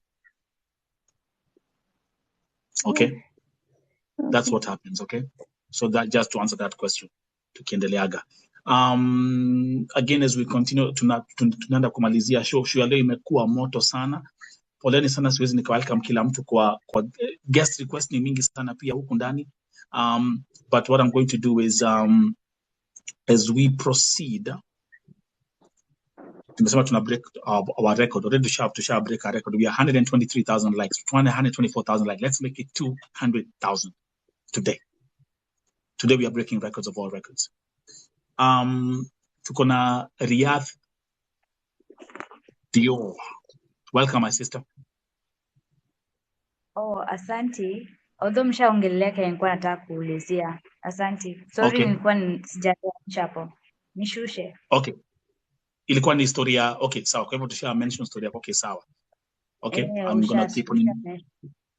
Okay, anyway, thank you very much. And just sure leo, but just to before when the sure leo umeiona aje? How was it? Have you learned something new? Hii conversation ambayo nimekuwa nayo hapa na mnafanya kitu poa, by the way. It's encouraging us in some way. Tuna learn vitu mingi sana. Asante sana, by the way. God bless you. Thank you very much. Okay, as we proceed, nakumbuka kwamba tumedeclare kama nimekuwa hapa nikisema huu mwaka wakitembea, wakiongea, wakipumua, wakimsifu Mungu hati washamaliza contact zao nchini Gulf. Mambo za Bajeneza tumeziweka kando. Let me give you some breaking news also. Kuna kesi moja ilikuwa imetrend sana jana ya msichana ambaye yuko Lebanon ambaye anaitwa Praise. Hiyo kesi najua mmeiona. Let me put it in simple words ya kwamba jana huyo msichana aliniandikia, na aliponiandikia story yake ni ndefu sana, na kunitumia mpaka video, miguu zimefura, kunitumia video zile dawa anapatiwa. Okay, so guys, jana huo msichana wa Lebanon aliweza kuniandikia, nikapata ujumbe wake. Baada ya kupata ujumbe wake, niliweza kuandamana na consulate ya Lebanon. I want to thank my brother Deputy Ambassador Kasim. Hiyo kesi alichukua, na baada ya kuichukua tukaanza sasa, tunajua agency yake ni gani, tunajua yule ambaye alimwajiri kazi ni nani, na pia tunajua ako area gani uko Lebanon. And guess what happened? Leo hii Kafiri alipigiwa simu na consulate na akaambiwa kwamba Jumatatu asubuhi na mapema apeleke our sister kwa ofisi. Is that good news or is that not good news? Niliwaambia hii ni VoTV. Serikali iko VoTV. Huyo msichana Monday tumeambia Kafiri akue kwa ofisi asubuhi na mapema. Mambo za kulia ziishe. Na niliwaambia hii Lebanon, kwanza hii Lebanon mimi nitaosha hii. Lebanon nitaosha. Na sikubahatisha.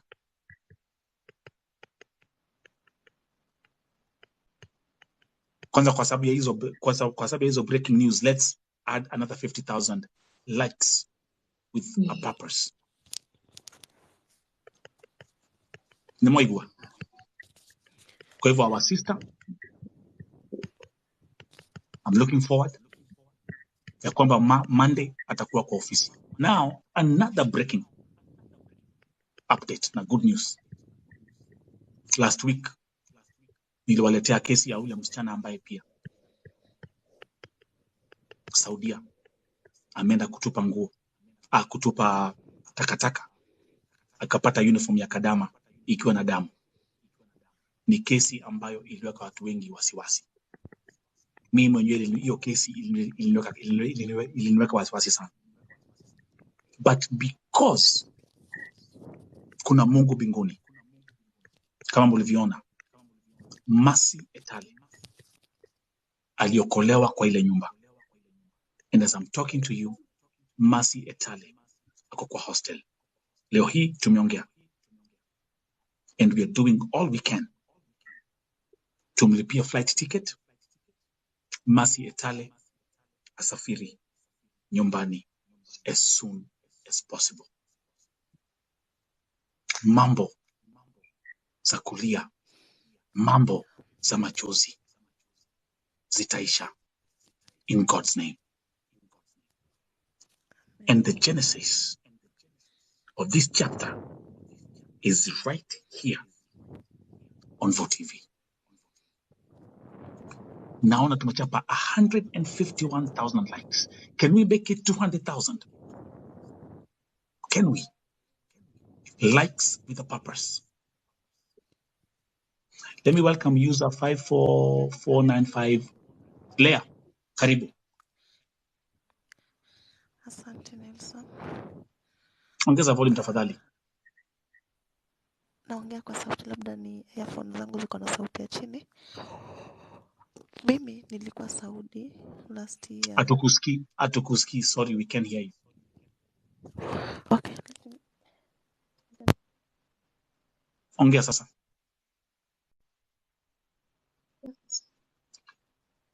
Okay, masaa ni machache.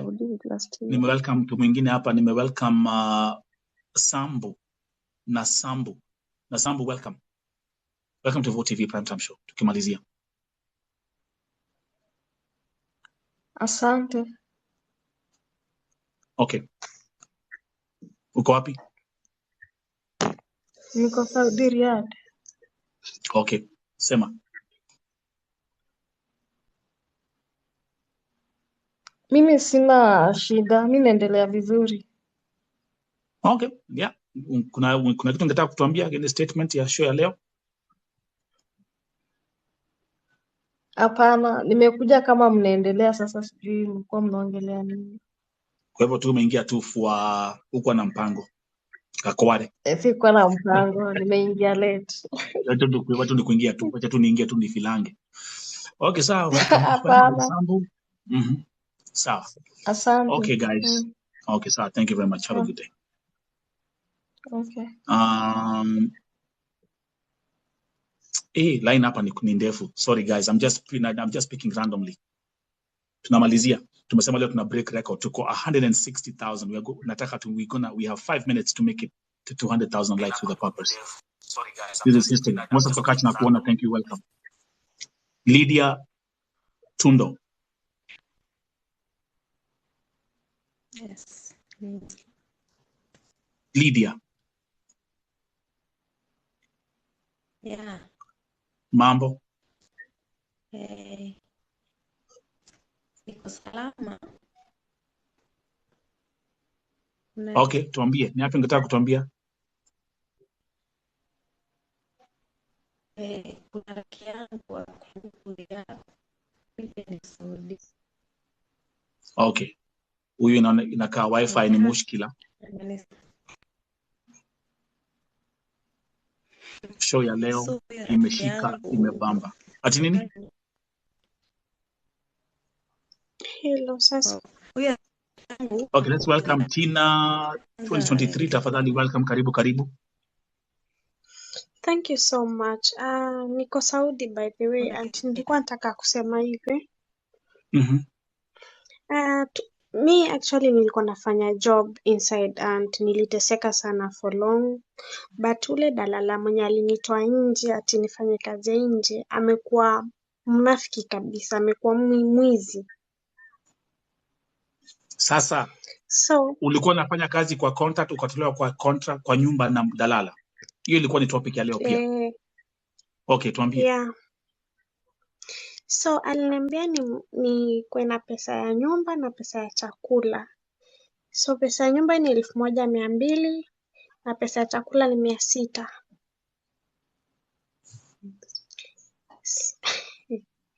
Sasa nimemlipa, lakini vituko Kenya ananifanyisha, as in nikifanya job anataka nimpatie pesa Kenya nimelipwa, achukue nusu pia mimi nichukue nusu. Yeah. So kuna dem mwingine beshte yangu alikuja huku, ameka Saudia for 8 years. Saizi ni kazi ya nje, huyu mwenye anamta kazi ya nje nalipwa 2,600. Kazi ya nje saizi. So yeye anataka pesa nusu na mimi nibaki na nusu, na mimi naona haiwezekani. Kenya aliniandikia, ameniambia ati kama sitampatia pesa atanireport, ataniseti kwa makarao. So hivyo ndivyo mnaambiangu. Hivyo ndo ananiambia. Yeah. So sasa uko wapi sasa? Niko Riyadh. Okay, bado uko kwake? Si uko kwake. Before uendelee hii story ya dalala ambao again guys, I'm going to encourage you. Enda uone interview ya Alfred Mutua na Jeff Koinange. I'm telling you, blood pressure itapanda. Mambo za dalala ndizo alikuwa anaongea, mambo za Kemboi ndizo alikuwa anaongea, mambo za kuza changa.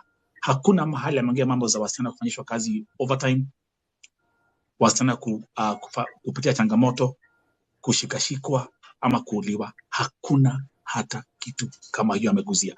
Mase Karaoke, karibu. Hello Nelson.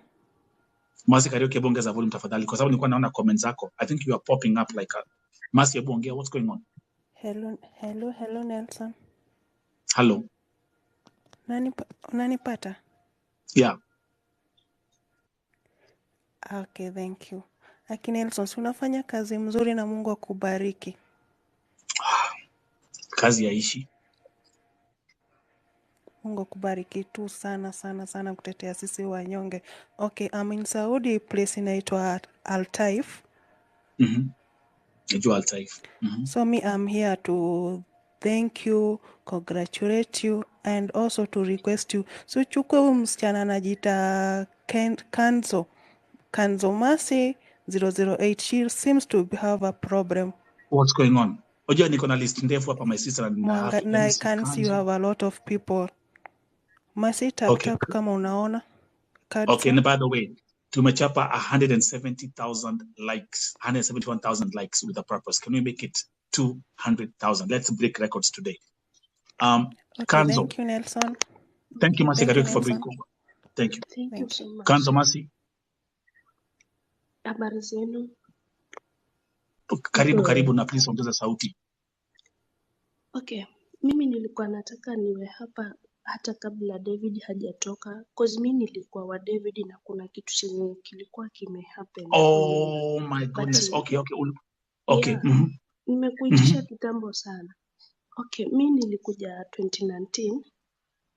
Uko wapi? Saudi ama Lebanon? Niko Saudi Riyadh. So okay. Nilikuwa Saudi Riyadh that time. So nikawa napitia shida kwa nyumba, nikimpigia simu David anakublock. Unaona? Ukiendelea kumfuatafuata na messages anakublock.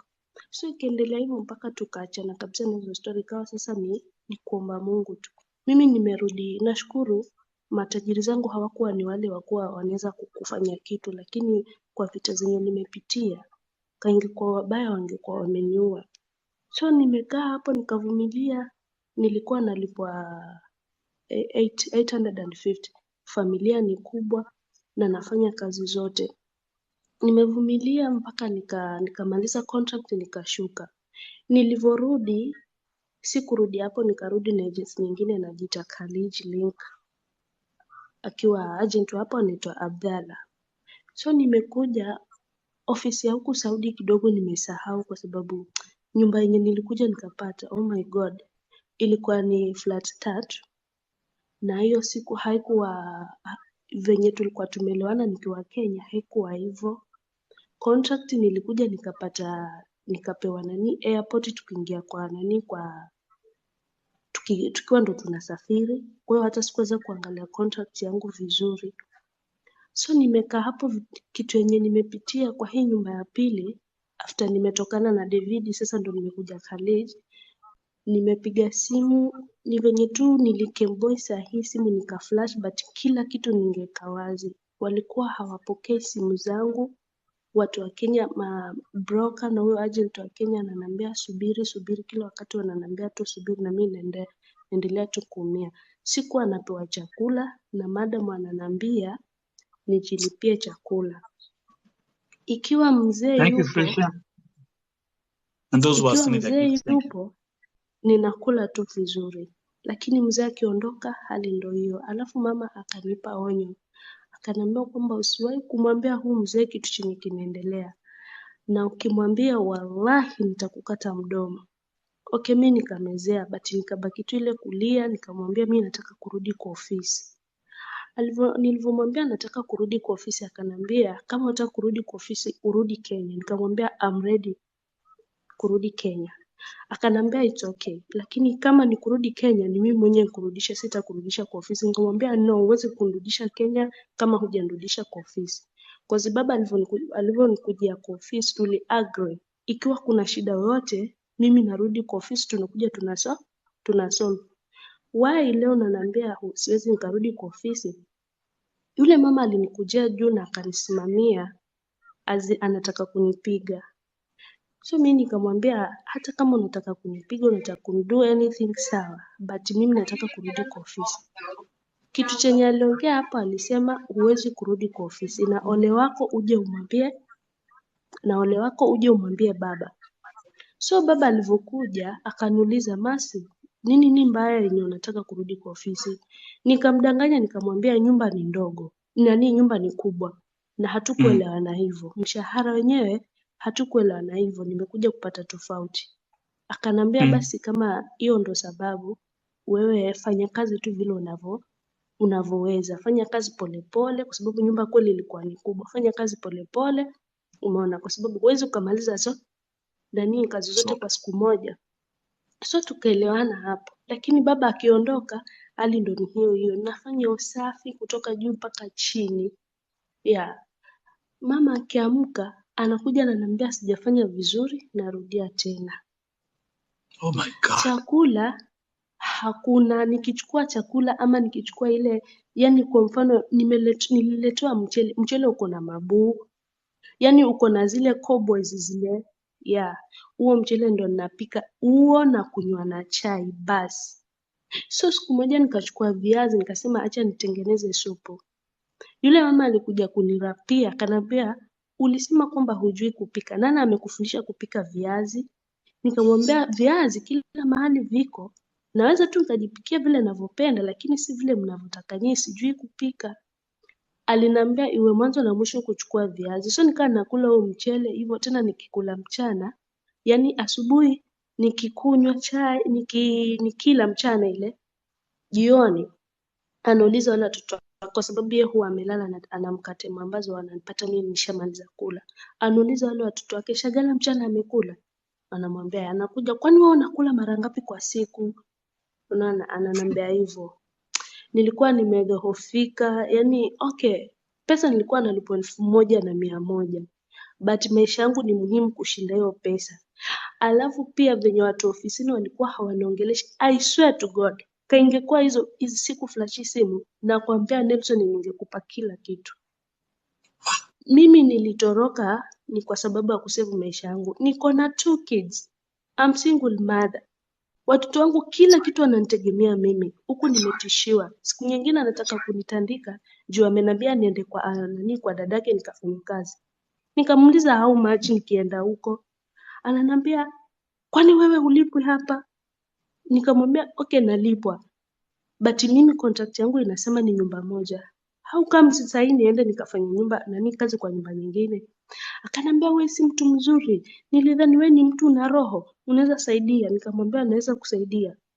Lakini ikiwa wewe mwenyewe unaninyima chakula hapa, mbona mimi niwe mzuri kwako? Tukagombezana. Mimi kiukweli nimekimbia na ni Kemboy.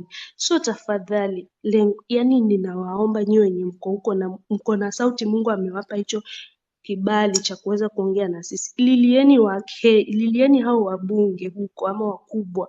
Sisi hatukimbii kwa kuuza makuma ama kwa kuuza chang'aa ama kwa kufanya mambo mabaya. Tunakimbia kwa ajili ya roho zetu na wale ambao tunawaacha kule. Tuko na watoto wadogo. Mimi niko na watoto wadogo, watoto 2. Na mimi ndo baba na mimi ndo mama. Ninaangalia wadogo zangu, ninaangalia familia yangu. Ningekaaje kwa contract nikirudishwa mzigo na kule kukimbia? Huyu Alfred Mutua ni kitu gani chenye ambacho hafikiri? Mimi sikusoma, lakini yeye msomi, sijui anapewa nini ama anapewa nini. Yenyewe ndugu zangu, tuombe sana sana sana, tuzidi kuomba, lakini hili pia lifikisheni. Hatukimbini kwa ajili ya malaya, na kama wapo wenye ambao wanaharibia wengine wapo, lakini ajaribu kupima. Sisi hatukimbii kwa raha zetu, hatukimbii ni kupiga starehe. Alafu huku nje nako tunakuja, unafanya kazi, madamu anakosa kukulipa kwa sababu anajua we ni Kemboy, hautaenda kumshtaki.